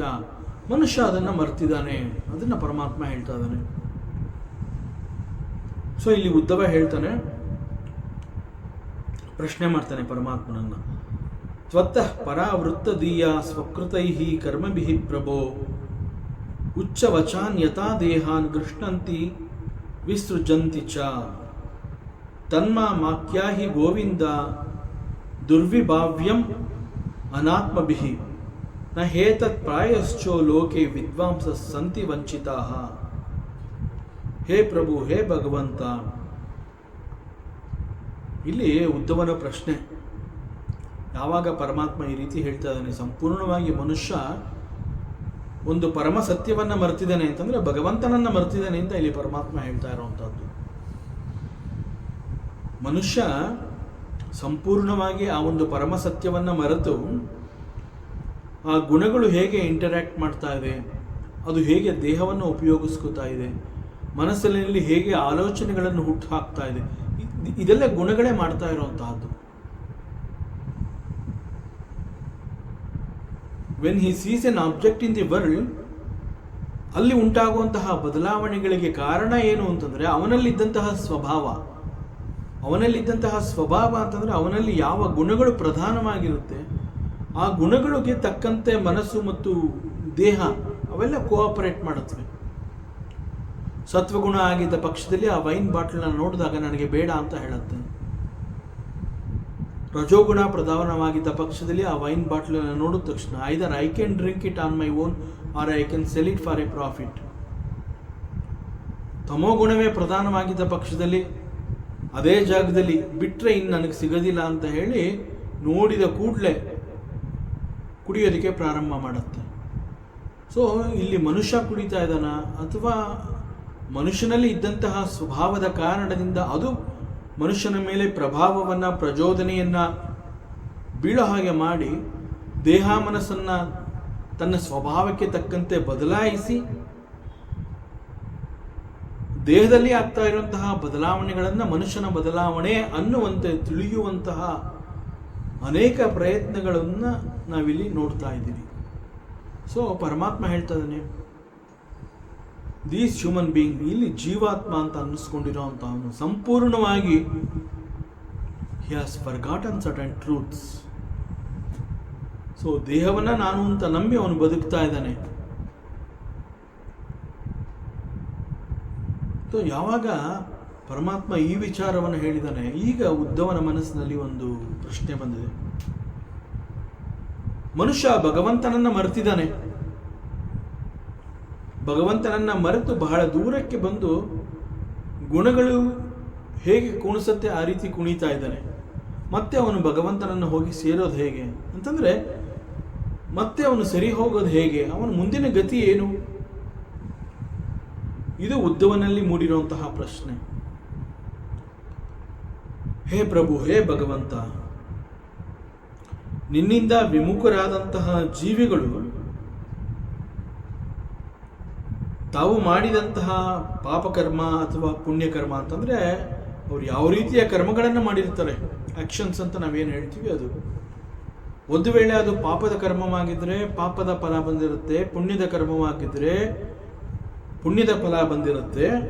ಸೊ ನಿನ್ನಿಂದ ವಿಮುಖರಾದಂತಹ ಈ ಜೀವಿಗಳು ತಾವು ಮಾಡಿದ ಪಾಪ ಪುಣ್ಯ ಕರ್ಮಗಳ ಫಲಕ್ಕೆ ತಕ್ಕಂತೆ ಅನೇಕ ಬೇರೆ ಬೇರೆ ರೀತಿಗಳಲ್ಲಿ, ಬೇರೆ ಬೇರೆ ದೇಹದಲ್ಲಿ, ಬೇರೆ ಬೇರೆ ಲೋಕಗಳಲ್ಲಿ ಹುಟ್ಟಿರ್ತಾರೆ. ಮತ್ತು ಆ ರೀತಿಯಲ್ಲಿ ಅವರು ಜೀವನವನ್ನು ಮಾಡಿ ಮುಂದೆ ಒಂದು ದಿನ ಅವರು ಸಾಯ್ತಾ ಇರ್ತಾರೆ. ಇದು ನಿರಂತರ ನಡೀತಾ ಇದೆ. ಸೊ ಹುಟ್ಟು ಸಾವು ಚಕ್ರಕ್ಕೆ ಸಿಕ್ಕಾಕೊಂಡು ಪ್ರತಿ ಹುಟ್ಟಿನಲ್ಲಿ ಕರ್ಮಗಳನ್ನು ಮಾಡುವಂತಹದ್ದು, ಕರ್ಮಫಲವನ್ನು ಅನುಭವಿಸೋದಕ್ಕಾಗಿ ಅಂತಂದರೆ ಅದು ಒಳ್ಳೆ ಕರ್ಮಫಲವೋ ಪುಣ್ಯ ಕರ್ಮಫಲವೋ ಒಟ್ಟಿನಲ್ಲಿ ಅದನ್ನು ಅನುಭವಿಸಬೇಕು ಅಂತ ಹೇಳಿ ಮತ್ತೆ ಹುಟ್ಟುವಂತಹದ್ದು, ಮತ್ತೆ ಸಾಯುವಂತಹದ್ದು, ಮತ್ತೆ ಹುಟ್ಟು ಮತ್ತೆ ಸಾವು, ಮತ್ತೆ ಹುಟ್ಟು ಮತ್ತೆ ಸಾವು. So it is all again and again ಅವರಿಗೆ ಈ ಹುಟ್ಟು ಸಾವು ಸಿಗ್ತಾ ಇದೆ. ಇದಕ್ಕೆ ಕಾರಣ ಏನು ಅಂತಂದರೆ ಇವರುಗಳು ನಿನ್ನಿಂದ ವಿಮುಖರಾಗಿದ್ದಾರೆ. ಸೊ ನಿನ್ನಿಂದ ವಿಮುಖರಾದ ಕಾರಣದಿಂದ ಅವರು ಇಂತಹ ಕರ್ಮಗಳಲ್ಲಿ ಭಾಗಿಯಾಗ್ತಾ ಇದ್ದಾರೆ. ತಾವು ಮಾಡುವಂತಹ ಕರ್ಮಗಳು ಒಂದೋ ಪಾಪದ ಕರ್ಮ ಆಗಿರುತ್ತೆ ಅಥವಾ ಪುಣ್ಯದ ಕರ್ಮ ಆಗಿರುತ್ತೆ. ಒಟ್ಟಿನಲ್ಲಿ ತಾವು ಮಾಡಿದಂತಹ ಕರ್ಮಕ್ಕೆ ಅವರೇ ಭೋಕ್ತರಾಗಿರೋದರಿಂದ ಅವರೇ ಅದನ್ನು ಭೋಗಿಸಬೇಕು. ಸೊ ಅಗೇನ್ ಮತ್ತೆ ಮತ್ತೆ ಹುಟ್ಟುತ್ತಾ ಇರ್ತಾರೆ, ಮತ್ತೆ ಮತ್ತೆ ಅದನ್ನು ಅನುಭವಿಸ್ತಾರೆ, ಮತ್ತೆ ಮತ್ತೆ ಸಾಯ್ತಾ ಇರ್ತಾರೆ. ಇದಕ್ಕೆಲ್ಲ ಕಾರಣ ಅವರು ನಿನ್ನಿಂದ ವಿಮುಖರಾಗಿರುವಂತಹದ್ದು. ಅದು ಬಹಳ ದೊಡ್ಡ ಕಾರಣ ಆಗಿದೆ. ಅದರಿಂದ ಇಲ್ಲಿ ನನ್ನ ಪ್ರಶ್ನೆ ಏನು ಅಂತಂದರೆ, ಪರಮಾತ್ಮ ಈ ಆತ್ಮ ಅನ್ನುವಂತಹವನು ಅಕರ್ತ and he is sarvavyapi. A wonderful thought that arised in Uddhava. He says, ಮನುಷ್ಯ ಈ ರೀತಿ ಕರ್ಮಗಳನ್ನು ಮಾಡಿ ಅದನ್ನು ಅನುಭವಿಸಬೇಕು ಅಂತ ಹೇಳಿ ಮತ್ತೆ ಹುಟ್ಟು ಮತ್ತೆ ಸಾವು, ಇದಕ್ಕೆಲ್ಲ ಕಾರಣ ನಿನ್ನಿಂದ ವಿಮುಖರಾಗಿರುವಂತಹದ್ದು. ಹಂಗೆ ಹೇಳಿಬಿಟ್ಟು ಹಿ ಟಾಕ್ಸ್ ಅಬೌಟ್ ದಿ ಆತ್ಮ ಅಂಡ್ ಹೇಳ್ತಾ, ನನ್ನಲ್ಲಿ ಯಾಕೆ ಇಂತಹ ಪ್ರಶ್ನೆ ಬಂದಿದೆ ಅಂತಂದರೆ, ಪರಮಾತ್ಮ ಆತ್ಮ ಈಸ್ ಅಕರ್ತ. ಶಾಸ್ತ್ರ ವೇದಾಂತಗಳು ಹೇಳ್ತಾ ಇದೆ ಆತ್ಮ ಈಸ್ ಅಕರ್ತ ಆ್ಯಂಡ್ ಪರಮಾತ್ಮ ಅಂತಂದಾಗ ಹಿ ಸರ್ವವ್ಯಾಪಿ. ಸೊ ಸರ್ವವ್ಯಾಪಿ ಆಗಿರುವಂತಹ ಪರಮಾತ್ಮ ಎಲ್ಲೆಲ್ಲೂ ಇರ್ತಾನೆ ಅಂತಂದಮೇಲೆ ಶರೀರದಲ್ಲೂ ಇರ್ತಾನೆ. ಸೊ ಒಂದು ಶರೀರದಿಂದ ಮತ್ತೊಂದು ಶರೀರಕ್ಕೆ ಹೋಗ್ತಾನೆ at the time of death of the body. ಯಾಕೆ ಅಂತಂದರೆ ಮರಣ ಅನ್ನುವಂತಹದ್ದು ದೇಹಕ್ಕೆ ಆಗುವಂತಹದ್ದು, ಆತ್ಮಕ್ಕೆ ಸಾವಿಲ್ಲ. ಸೊ ಪರಮಾತ್ಮ ಸರ್ವವ್ಯಾಪಿಯಾದ ಕಾರಣದಿಂದ ಎಲ್ಲ ಕಡೆ ಎಲ್ಲೆಲ್ಲೂ ಎಲ್ಲರಲ್ಲೂ ಇರ್ತಾನೆ ಅಂತಂದಮೇಲೆ ಪ್ರತಿ ಶರೀರದಲ್ಲೂ ಅವನು ಇರ್ತಾನೆ. There is no doubt about it. So he's a sarvavyapi. So ಅದರಿಂದ ಒಂದು ಶರೀರದಿಂದ ಮತ್ತೊಂದು ಶರೀರಕ್ಕೆ ಅವನು ಹೋಗಲೇಬೇಕಾಗತ್ತೆ, ಬಿಕಾಸ್ ಹೀ ಸರ್ವವ್ಯಾಪಿ. ಎಲ್ಲೆಲ್ಲೂ ಇರೋಂತಹವನು, ಅದರಿಂದ ಅವನು ಅಲ್ಲೂ ಇರಲೇಬೇಕು, ಇಲ್ಲೂ ಇರಲೇಬೇಕು. ಸೊ ಒಂದು ಶರೀರದಿಂದ ಮತ್ತೊಂದು ಶರೀರಕ್ಕೆ ಹೋಗ್ತಾ ಇರ್ತಾನೆ. ಬಟ್ ಇಲ್ಲಿ ಒಂದು ಶರೀರದಿಂದ ಮತ್ತೊಂದು ಶರೀರಕ್ಕೆ ಹೋಗ್ತಾನೆ ಅಂತಂದ್ರೆ ಸ್ವಲ್ಪ ಅದು ಬೇರೆ ಅರ್ಥವನ್ನು ಕೊಡುತ್ತೆ. ಯಾಕೆಂತಂದ್ರೆ ಹೀ ಇಸ್ ಸರ್ವವ್ಯಾಪಿ, ಹೀ ಎಲ್ಲೆಲ್ಲೂ ಇರೋಂತಹವನು. ಸೊ ಅಲ್ಲಿ ನಾವು ಇಲ್ಲಿಂದ ಅಲ್ಲಿ ಹೋಗ್ತೀವಿ ಅಂತಂದಾಗ, ಇಲ್ಲ ನಡ್ಕೊಂಡು ಹೋಗ್ತೀವಿ, ಇಲ್ಲ ನಮ್ಮ ಹತ್ರ ಇರೋ ವೆಹಿಕಲ್ಸಲ್ಲಿ ಹೋಗ್ತೀವಿ, ನಾವು ಈ ಭಾಷೆಯನ್ನು ಉಪಯೋಗಿಸಿದ್ರೆ ಆಶ್ಚರ್ಯ ಇಲ್ಲ. ನಾನು ಇಲ್ಲಿಂದ ಅಲ್ಲಿಗೆ ಹೋಗಿದ್ದೆ, ಅಲ್ಲಿಂದ ಇನ್ನೆಲ್ಲಿಗೂ ಹೋಗಿದ್ದೆ, ಅಲ್ಲಿಂದ ಈಗ ಇಲ್ಲಿಗೆ ಬಂದೆ, ಇದೆಲ್ಲ ನಾವುಗಳು ಮಾತನಾಡಿದ್ರೆ ಅದಕ್ಕೆ ಅರ್ಥ ಇದೆ. ಬಟ್ ಪರಮಾತ್ಮ ಅಂತ ಹೇಳಿದಾಗ ಹೀ ಈಸ್ ಸರ್ವವ್ಯಾಪಿ ಅಂತ ಹೇಳಿದ್ಮೇಲೆ ಅಂಡ್ ಹೀ ಈಸ್ ಎಲ್ಲೆಲ್ಲೂ ಇರಬಲ್ಲ, ಹೀ ಈಸ್ ದಟ್ ಸಮರ್ಥ. ಪರಮಾತ್ಮ ಅಂತಂದಾಗ ಹೀ ಈಸ್ ದಟ್ ಸಮರ್ಥ. ಅವನು ಎಲ್ಲೆಲ್ಲೂ ಇರಬಲ್ಲ ಅಂತಂದ್ಮೇಲೆ ಈ ಶರೀರದಲ್ಲೂ ಇರ್ತಾನೆ, ಆ ಶರೀರದಲ್ಲೂ ಇರ್ತಾನೆ. ಸೊ ಒಂದು ಶರೀರದಿಂದ ಮತ್ತೊಂದು ಶರೀರಕ್ಕೆ ಹೋಗ್ತಾನೆ ಅನ್ನುವಂತೆ ನಾವು ಹೇಳಿದ್ರು ಕೂಡ ಪರಮಾತ್ಮ ಒಂದು ಶರೀರದಿಂದ ಮತ್ತೊಂದು ಶರೀರಕ್ಕೆ ಹೋಗ್ತಾನೆ ಅನ್ನುವಂಥದ್ದು ಆಕ್ಚುಲಿ ಇಟ್ ಈಸ್ ಎ ಅನಿಸಿಕೆ. ಯಾಕೆ ಅಂತಂದ್ರೆ ಹಿ ಈಸ್ ಆಕ್ಚುಲಿ ಎಲ್ಲೆಲ್ಲೂ ಇರೋಂಥ ಅವನು, that is the truth. So ಹೋಗ್ತಾನೆ ಬರ್ತಾನೆ ಅನ್ನುವಂತಹದ್ದು ನಮ್ಮ ಅನಿಸಿಕೆ. ಬಟ್ ಸತ್ಯ ಏನು ಅಂತಂದ್ರೆ ಅವನು ಎಲ್ಲೆಲ್ಲೂ ಇರೋನು, that is the truth. He is everywhere. So he need not go. There is no journey, there is no travel for the ಪರಮಾತ್ಮ.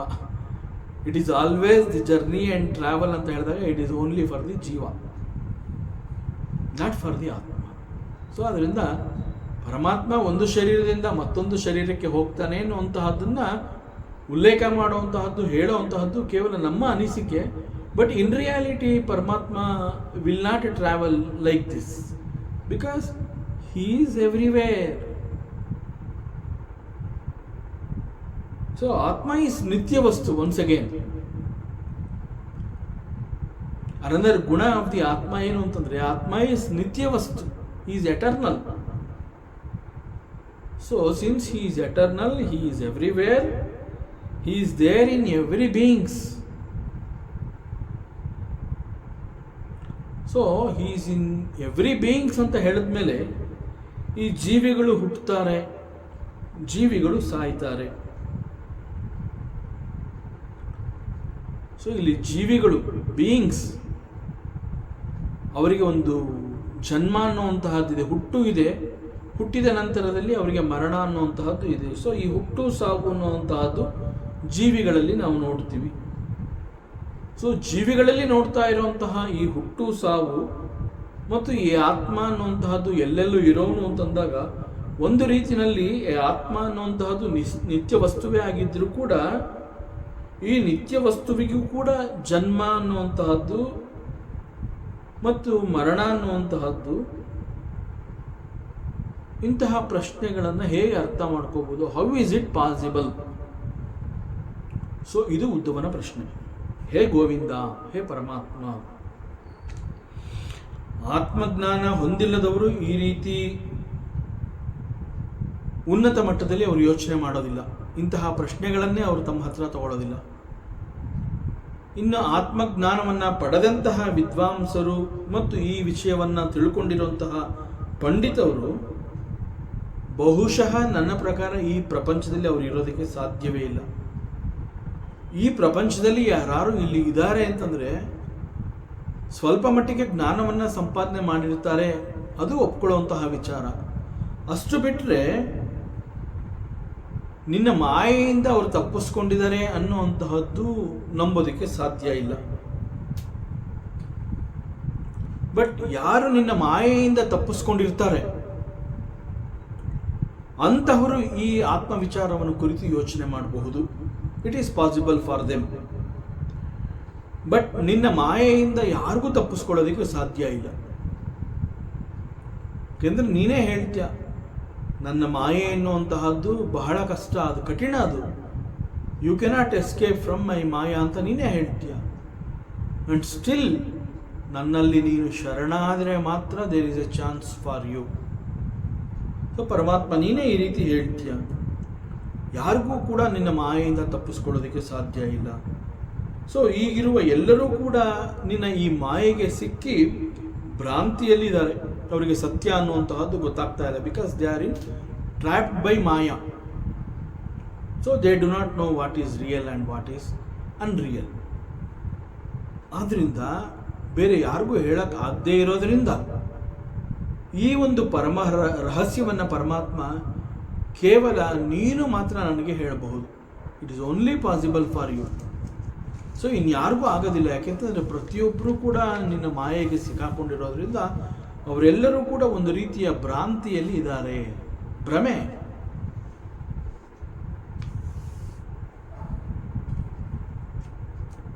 ಬಹುಶಃ Uddhava he is one of the greatest devotees of Lord Shri Krishna and he is a realized master. ಆತ್ಮಜ್ಞಾನವನ್ನು ಸಂಪಾದನೆ ಮಾಡಿರುವಂತಹ ಉತ್ತಮ ಜ್ಞಾನಿಯವನು. ಸದಾ ಪರಮಾತ್ಮನ ಸಂಪರ್ಕದಲ್ಲಿ ಇರೋದ್ರಿಂದ ಅವನಿಗೆ ಜ್ಞಾನದಲ್ಲಿ ಕೊರತೆ ಇಲ್ಲ. ಬಟ್ ಆದರೂ ಅವನು ಇಂತಹ ಪ್ರಶ್ನೆಗಳನ್ನು ಮಾಡ್ತಾ ಇದ್ದಾನೆ ಅಂತಂದರೆ ಅದರ ಅರ್ಥ ಎಂಟೈರ್ ಇನ್ನು ಉದ್ಧವ ಗೀತಾದಲ್ಲಿ ನಾವು ಅಬ್ಸರ್ವ್ ಮಾಡಿದ್ರೆ ಒಂದಾದ ಮೇಲೆ ಒಂದು ಬಹಳ ಅತ್ಯುತ್ತಮವಾದ ಪ್ರಶ್ನೆಯನ್ನೇ ಮಾಡ್ತಾ ಬಂದಿದ್ದಾನೆ ಉದ್ಧವ. ಬಹುಶಃ ಉದ್ಧವ ನಮ್ಮಗಳನ್ನು ಮನಸ್ಸಿನಲ್ಲಿಟ್ಕೊಂಡು ಪರಮಾತ್ಮನಲ್ಲಿ ಉದ್ಧವ ಪ್ರಶ್ನೆ ಮಾಡ್ತಾ ಇದ್ದಾನೆ. ಯಾಕೆಂದರೆ ನಮ್ಮ ಕೆಪಾಸಿಟಿ ಹೇಗೆ ಅಂತಂದರೆ ವಿ ಕಾಂಟ್ ಈವನ್ ಕ್ವಶನ್, ನಮಗೆ ಪ್ರಶ್ನೆ ಮಾಡೋದಕ್ಕೂ ಕೂಡ ನಮ್ಮಲ್ಲಿ ಜ್ಞಾನ ಇಲ್ಲ. ಸೊ ಇದು ಬಹುಶಃ ಉದ್ಧವನಿಗೆ ಗೊತ್ತಿದೆ. ಸೊ ನಮ್ಮೆಲ್ಲರನ್ನ ಅವನು ಅರ್ಥ ಮಾಡ್ಕೊಂಡಿದ್ದಾನೆ ಉದ್ಧವ. ಆದ್ದರಿಂದ ನಮ್ಮ ಪರವಾಗಿ ಉದ್ಧವ ಪರಮಾತ್ಮನಲ್ಲಿ ಇಂತಹ ಪ್ರಶ್ನೆಗಳನ್ನು ಮಾಡ್ತಾ ಇದ್ದಾನೆ. ಸೊ ಉದ್ಧವ ಭಗವಂತನಲ್ಲಿ ಪ್ರಶ್ನೆ ಮಾಡ್ತಾ ಇರುವಂತಹದ್ದು ಹಾಗೂ ಉದ್ಧವನಿಗೆ ಪರಮಾತ್ಮ ಉಪದೇಶ ಮಾಡ್ತಾ ಇರುವಂತಹದ್ದು, ಇದರ ಕಾಲಘಟ್ಟ ಯಾವುದು, ಯಾವ ಸಮಯದಲ್ಲಿ ಇಂತಹದ್ದು ನಡೀತಾ ಇದೆ?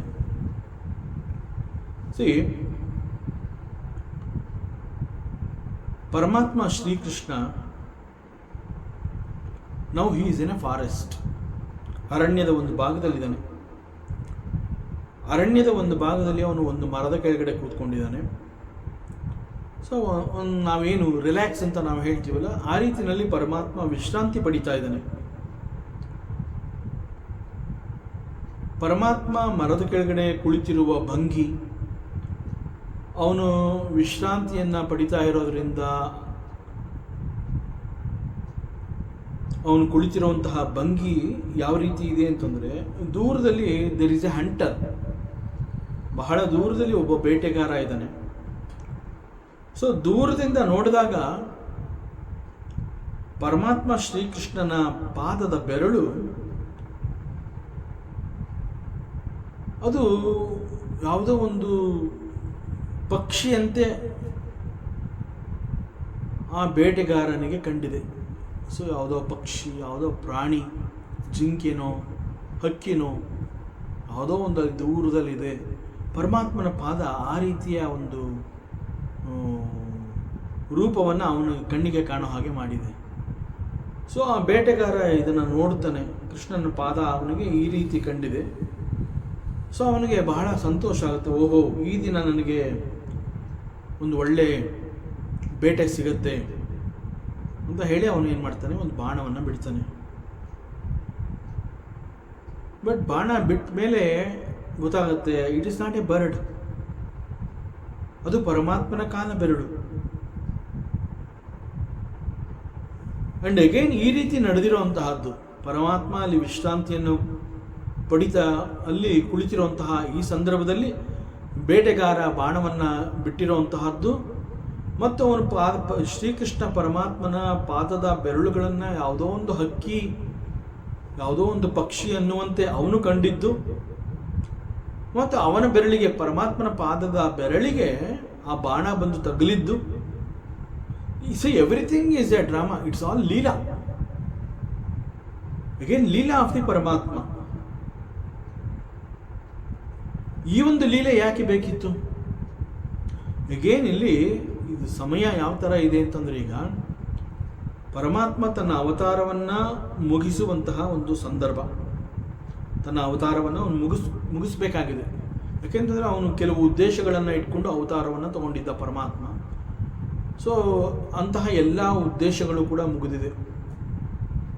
ಅವನು ಯಾವ ಕಾರಣಕ್ಕಾಗಿ ಬಂದಿದ್ದ ಆ ಎಲ್ಲ ಕಾರಣಗಳು ಕೂಡ, ಆ ಉದ್ದೇಶಗಳೆಲ್ಲ ಈಡೇರಿದೆ. So many agendas. ಪರಮಾತ್ಮ ಕೇವಲ ಒಂದು ಕಾರಣಕ್ಕೋಸ್ಕರವಾಗಿ ಇಲ್ಲಿ ಬಂದಿರಲಿಲ್ಲ. ಮಹಾಭಾರತಂತಹ ಒಂದು ಯುದ್ಧ ನಡೆಯುತ್ತೆ, ನಾನು ಅರ್ಜುನನಿಗೆ ಸಾರಥಿ ಆಗಬೇಕು, ಅದಕ್ಕೆ ಅವತಾರವನ್ನು ತಗೊಂಡೆ, ಆ ರೀತಿಯಲ್ಲ. ಅಥವಾ ಸೋದರ ಮಾವ ಕಂಸ ಅವನ ಮರಣ ಆಗಬೇಕಾಗಿರುತ್ತೆ, ಅದಕ್ಕಾಗಿ ಮಾತ್ರನಾ? ಇಲ್ಲ, ಅದಕ್ಕೆ ಮಾತ್ರ ಅಲ್ಲ. ಮತ್ತು ಭೂಭಾರವನ್ನು ಕಡಿಮೆ ಮಾಡಬೇಕಾಗಿದೆ, ಅವನು ಭೂದೇವಿಗೆ ಬಹಳ ಭಾರ ಆಗ್ತಾ ಇದೆ, ಭೂಭಾರವನ್ನು ನಾನು ಕಡಿಮೆ ಮಾಡ್ತೀನಿ ಅಂತ ಹೇಳಿ ಬಂದಿರ್ತಾನೆ, ಅದೊಂದು ಕಾರಣನಾ?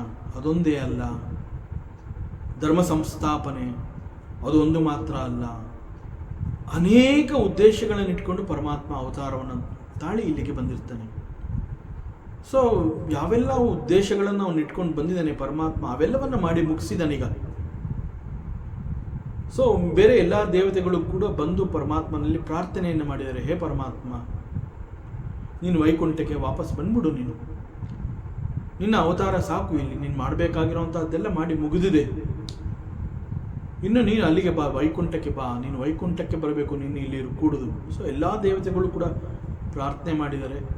So now he has to conclude, ತನ್ನ ಅವತಾರವನ್ನು ಅವನು ಮುಗಿಸ್ಬೇಕಾಗಿದೆ. ಸೊ ಅವತಾರವನ್ನು ಮುಗಿಸ್ಬೇಕು ಅಂತಂದರೆ ಒಂದು ಸನ್ನಿವೇಶ ಸೃಷ್ಟಿಯಾಗಬೇಕು. ಪರಮಾತ್ಮ ಬರಬೇಕಾದ್ರೆ ಹೇಗೆ ಒಂದು ಸನ್ನಿವೇಶ ಕ್ರಿಯೇಟ್ ಆಯಿತು. ದೇವಕಿಯ ಗರ್ಭದಲ್ಲಿ ಅವನು ಜನಿಸಬೇಕು ಅಂತಂದಾಗ ಅದು ಏನು 8ನೇ ಗರ್ಭ, ಮತ್ತು ದೇವಕಿ ವಸುದೇವ ಅವರಿಬ್ಬರನ್ನೂ ಕಂಸ ಜೈಲಲ್ಲಿ ಇಟ್ಟಿರ್ತಾನೆ, ಕಾರಾಗೃಹದಲ್ಲಿ ಇಟ್ಟಿರ್ತಾನೆ, ಮತ್ತು ಅವ್ರ ಸುತ್ತಲೂ ಕಾವಲು ಇರ್ತಾರೆ. ಸೊ ಯಾವಾಗೆಲ್ಲ ಈ ದೇವಕಿಗೆ ಮಕ್ಕಳು ಹುಟ್ಟತ್ವೆ, ಆ ಎಲ್ಲ ಇನ್ಫಾರ್ಮೇಷನ್ಸು ಕಂಸಂಗೆ ಹೋಗ್ತಾ ಇರುತ್ತೆ. ಪ್ರತಿ ಮಗುವನ್ನು ಬಂದು ಅವನು ಸಾಯಿಸ್ತಾ ಇರ್ತಾನೆ. ಸೊ ಅಗೇನ್ ಅವನು ಹುಟ್ಟುವಂತಹ ಸಂದರ್ಭದಲ್ಲೂ ಕೂಡ ಅಲ್ಲಿ ಮಾಯೆದು ಬಹಳ ದೊಡ್ಡ ರೋಲು. ಅಲ್ಲಿ ರಾಕ್ಷಸರೆಲ್ಲ ಮಲಗಿರ್ತಾರೆ. ಪರಮಾತ್ಮ ಕಾರಾಗೃಹದಲ್ಲಿ ಹುಟ್ಟಿದ್ರು ಕೂಡ ದೇವಕಿಗೆ ವಸುದೇವನಿಗೆ ಬಂಧಿಸಿರುವಂತಹ ಆ ಸರಪಳಿಗಳೆಲ್ಲ ತಾನಾಗಿ ಬಿಚ್ಕೊಳ್ಳುತ್ತೆ. ಹೊರಗಡೆ ಮಳೆ ಬರ್ತಾ ಇರುತ್ತೆ, ಕರಾಳ ರಾತ್ರಿ, ಕಪ್ಪು ರಾತ್ರಿ. ಸೊ ಹೀಗೆ ಪ್ರತಿಯೊಂದಕ್ಕೂ ಒಂದು ಸನ್ನಿವೇಶ ಕ್ರಿಯೇಟ್ ಆಗಬೇಕು, ಒಂದು ಸಿಚುಯೇಷನ್ ಫಾರ್ಮ್ ಆಗಬೇಕು. ಸೊ ಪರಮಾತ್ಮ ಜನ್ಮ ತಗೊಳ್ಳುವಂತಹ ಸಂದರ್ಭದಲ್ಲೂ ಕೂಡ ಒಂದು ಸನ್ನಿವೇಶ ಉಂಟಾಗಿತ್ತು. ಈಗ ತನ್ನ ಅವತಾರವನ್ನು ಮುಗಿಸಬೇಕಾಗಿದೆ. ಸೊ ಈ ಸಂದರ್ಭದಲ್ಲೂ ಕೂಡ ಒಂದು ಸನ್ನಿವೇಶವನ್ನು ಪರಮಾತ್ಮ ತಾನೇ ಒಂದು ಸನ್ನಿವೇಶವನ್ನು ಸೃಷ್ಟಿ ಮಾಡಿರುವಂತಹದ್ದು. So this is called leela. So ಈ ಅವತಾರವನ್ನು ಮುಗಿಸಿ ಹೊರಡುವುದಕ್ಕೆ ಮುಂಚೆ ಇಡೀ ವಿಶ್ವಕ್ಕೆ ಪರಮಾತ್ಮ ಒಂದು ಸಂದೇಶವನ್ನು ಕೊಡಬೇಕಾಗುತ್ತೆ. ಈಗಾಗಲೇ ಇಡೀ ವಿಶ್ವಕ್ಕೆ ಅವನು ಕೊಟ್ಟಿರುವಂತಹದ್ದು ಭಗವದ್ಗೀತೆ ಎನ್ನುವಂತಹ ಬಹಳ ದೊಡ್ಡ ಉಪದೇಶ, ಅದರ ಜೊತೆಗೆ ಮತ್ತೊಂದು ಸಂದೇಶವನ್ನು ಕೂಡ ಅವನು ಕೊಡಬೇಕಾಗಿರುತ್ತೆ. ಸೊ ಅವೆಲ್ಲವನ್ನ ಗಮನಿಸಿ ಅದನ್ನು ಉದ್ಧವನ ಮೂಲಕ ಕೊಡ್ತಾ ಇದ್ದಾನೆ. So this is to the entire mankind, for the entire universe, this is the upadesha and it is giving through the Uddhava. ಜೊತೆಗೆ ಪರಮಾತ್ಮನ ಕಾಲಿಗೆ ಬಾಣ ಬಿಟ್ಟಿರುವಂತಹ ಬೇಟೆಗಾರ ಈಸ್ ಕಾಲ್ಡ್ ನಿಷಾದ.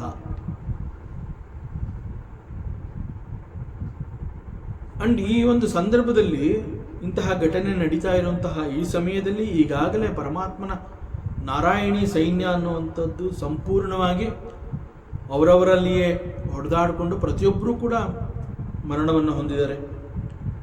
ಯಾವೊಬ್ಬ ಯಾದವ ಕೂಡ ವಂಶದಲ್ಲಿ ಉಳಿದಿಲ್ಲ. And it is the time that he should also conclude his avatara. So ಯಾವುದೂ ಉಳ್ಕೊಂಡಿಲ್ಲ, ಎಲ್ಲವೂ ಆಗಿದೆ. ಸೊ ಈ ಒಂದು ಅವತಾರವನ್ನು ಮುಗಿಸಬೇಕು. So it is a leela on this earth. This is another leela on this earth. So ಈ ಸಮಯದಲ್ಲಿ ಅಲ್ಲಿಗೆ ಉದ್ಧವನನ್ನು ಅವನು ಕರೆಸ್ಕೋತಾನೆ. ತನ್ನ ಕಾಲಿಗೆ ಪೆಟ್ಟು ಬಿದ್ದಾಗ ಉದ್ಧವನನ್ನು ಕರೆಸ್ಕೋತಾನೆ. ಅಂಡ್ ಉದ್ಧವ ಅವನು ಬರ್ತಾನೆ, ಭಗವಂತನನ್ನು ನೋಡ್ತಾನೆ. He is the greatest devotee of the lord Shrikrishna. ಮತ್ತು ಅವನು ಇಲ್ಲಿಗೆ ಬರೋದಕ್ಕಿಂತ ಮುಂಚೆ ಬಹಳ ದಿನಗಳಾಗಿರುತ್ತೆ ಪರಮಾತ್ಮನನ್ನು ಅವನು ಭೇಟಿ ಮಾಡೋದಕ್ಕೆ. ನೋಡಿರಲಿಲ್ಲ, ಅನೇಕ ದಿನಗಳಿಂದ ಅವನು ಪರಮಾತ್ಮ ಶ್ರೀಕೃಷ್ಣನನ್ನು ಉದ್ಧವ ನೋಡಿರಲಿಲ್ಲ. ಸೊ ಇಲ್ಲಿ ಉಪದೇಶ ಅನ್ನೋದಕ್ಕಿಂತ ಮುಖ್ಯವಾಗಿ ಪರಮಾತ್ಮ he is giving his final instructions which is required to the mankind. For the entire universe it is required. and ಪರಮಾತ್ಮನ ಮತ್ತೊಂದು ಉದ್ದೇಶ ಏನು ಅಂತಂದರೆ, ಈ ಒಂದು ಜ್ಞಾನ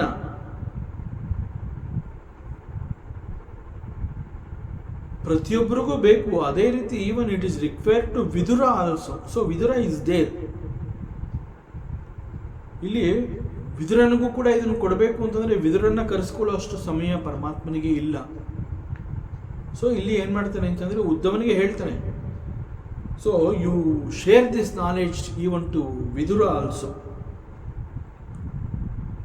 ಹೀಗೆ Paramatma he ask Uddhava to pass on this rahasya jnana to the Vidura along with the other people in this world. ಪ್ರತಿಯೊಬ್ಬರಿಗೂ ಇದು ಸಿಗಬೇಕು. Please see to it that this knowledge is to be shared to everyone in this world and also to Vidura.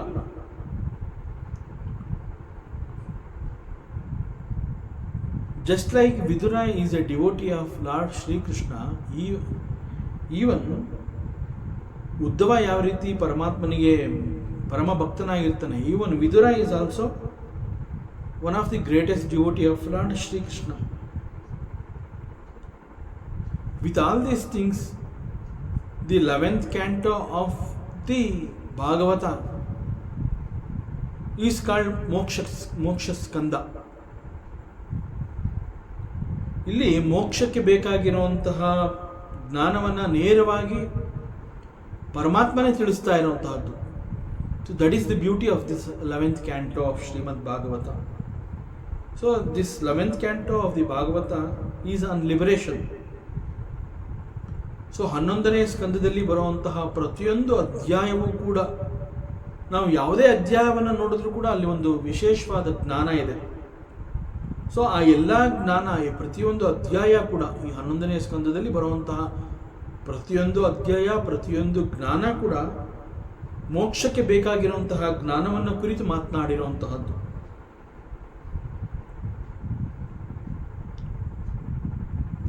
ಇದೇ ಸಮಯದಲ್ಲಿ ಉದ್ಧವನ ಪ್ರಶ್ನೆ ಕೂಡ ಇದೇ ರೀತಿಯಲ್ಲೇ ಇರುತ್ತೆ. ಸೊ ಉದ್ಧವ ಪ್ರಶ್ನೆ ಮಾಡ್ತಾ ಇರುವಂತಹದ್ದು ಕೂಡ ಇದನ್ನು ಕುರಿತಾಗಿ, ಹೇ ಪರಮಾತ್ಮ, ನಿನ್ನಿಂದ ವಿಮುಕ್ತರಾದಂತಹ ಜೀವಿಗಳ ಮುಂದಿನ ಗತಿ ಏನು? This is the question of Uddhava. ಯಾಕೆಂದರೆ ಪರಮಾತ್ಮ ಅವನೇ ಹೇಳಿರ್ತಾನೆ,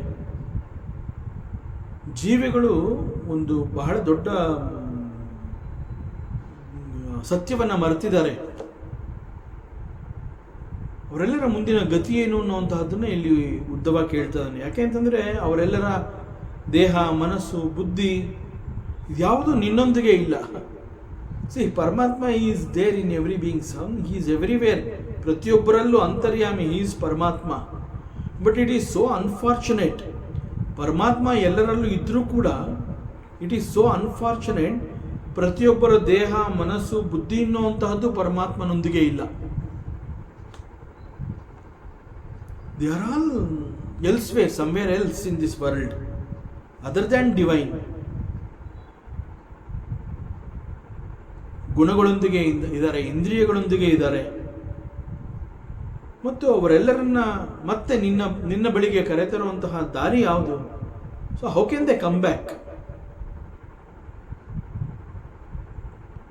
ಇವ್ರನ್ನ ಇದೇ ರೀತಿ ಬಿಟ್ಟರೆ they will be addicted to this worldly objects. ಈ ಲೌಕಿಕನೇ ಅವರಿಗೆ ಬಹಳ ಪ್ರಿಯವಾಗಿ ಹೋಗುತ್ತೆ. But this is not permanent. So ಪ್ರಾಪಂಚಿಕ ಕರ್ಮಗಳಲ್ಲಿ ಆಸಕ್ತಿಯನ್ನು ಬೆಳೆಸ್ಕೊಂಡಿರುವಂತಹ ಇವರು ಮತ್ತೆ ಮತ್ತೆ ಇಲ್ಲಿ ಹುಟ್ಟುತ್ತಾ ಇದ್ದಾರೆ, ಮತ್ತೆ ಮತ್ತೆ ಇಲ್ಲಿ ಸಾಯ್ತಾ ಇದ್ದಾರೆ. ಪ್ರತಿ ಬಾರಿ ಹುಟ್ಟಿದಾಗ ಮಾಡುವಂತಹ ಕರ್ಮಗಳನ್ನು ಅನುಭವಿಸೋದಕ್ಕೆ ಮತ್ತೆ ಇನ್ನೊಮ್ಮೆ ಮರಣದ ನಂತರದಲ್ಲಿ ಹುಟ್ಟಿ ಬರ್ತಾರೆ. ಸೊ ಪ್ರತಿ ಬಾರಿ ಅವರು ಕರ್ಮದಲ್ಲಿ ಆಸಕ್ತಿ ವಹಿಸ್ತಾ ಇದ್ದಾರೆ, ಲೌಕಿಕದಲ್ಲಿ ಆಸಕ್ತಿಯನ್ನು ವಹಿಸ್ತಾ ಇದ್ದಾರೆ. ಆದರೆ ಪರಮಾತ್ಮನನ್ನು ಕುರಿತು ಚಿಂತನೆ ಮಾಡುವಂತಹ ಮಟ್ಟಕ್ಕೆ ಅವರು ಬೆಳೆದಿಲ್ಲ. ಕರ್ಮವನ್ನು ನಿರಂತರವಾಗಿ ಮಾಡ್ತಾ ಸಂತೋಷವನ್ನು ಹುಡುಕ್ತಾ ಇದ್ದಾರೆ. ತಾವು ಮಾಡುವಂತಹ ಕರ್ಮದಿಂದ ತಮಗೆ ಸಿಗಬಹುದಾದಂತಹ ಆ ಯಾವುದೋ ಒಂದರಲ್ಲಿ ಎಲ್ಲೋ ಸಂತೋಷ ಇದೆ. That is there thinking. So they are searching happiness in the worldly objects. ಅವ್ರು ಯಾರು ಕೂಡ ನಿನ್ನ ಕಡೆ ತಿರುಗಿ ನೋಡ್ತಾ ಇಲ್ಲ. ಸೊ ಮತ್ತೆ ಹಿಂತಿರುಗಿ ಅವರು ನಿನ್ನ ಬಳಿ ಬರಬೇಕು. ಅದಕ್ಕೆ ಬೇಕಾಗಿರುವಂತಹ ಉಪಾಯ ಏನು?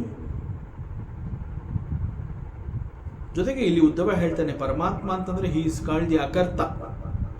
ವೇದಗಳೇ ಈ ವಿಚಾರವನ್ನು ಹೇಳುತ್ತೆ, ಶಾಸ್ತ್ರಗಳು ಹೇಳುತ್ತವೆ, ಒಬ್ಬ ಗುರು ಹೇಳ್ತಾನೆ ಆತ್ಮ ಇಸ್ ಸರ್ವವ್ಯಾಪಿ, ಹಾಗೂ ಅವನು ಎಲ್ಲೆಲ್ಲೂ ಇರಬಲ್ಲ, ಎಲ್ಲರಲ್ಲೂ ಇರೋಂತಹವನು. ಸೊ ಎಲ್ಲರಲ್ಲೂ ಇರುವವನು ಅಂತಂದ ಮೇಲೆ ಆ ರೀತಿ ಆಗಬೇಕಾದ್ರೆ he has to perform some karma. But Paramatma is akarta. Paramatma ಕೂಡ ಎಲ್ಲರಲ್ಲೂ ಇರಬೇಕು ಅಂತಂದ್ರೆ ಎಲ್ಲರಲ್ಲೂ ಇರುವಂತಹ ಕರ್ಮವನ್ನು ಪರಮಾತ್ಮ ಕೂಡ ಮಾಡಬೇಕಾಗತ್ತೆ. ಯಾಕೆಂತಂದ್ರೆ ಒಂದು ಕರ್ಮ ಇಲ್ಲ ಅಂತಂದ್ರೆ ಅಲ್ಲಿ ಎಫೆಕ್ಟ್ ಇಲ್ಲ.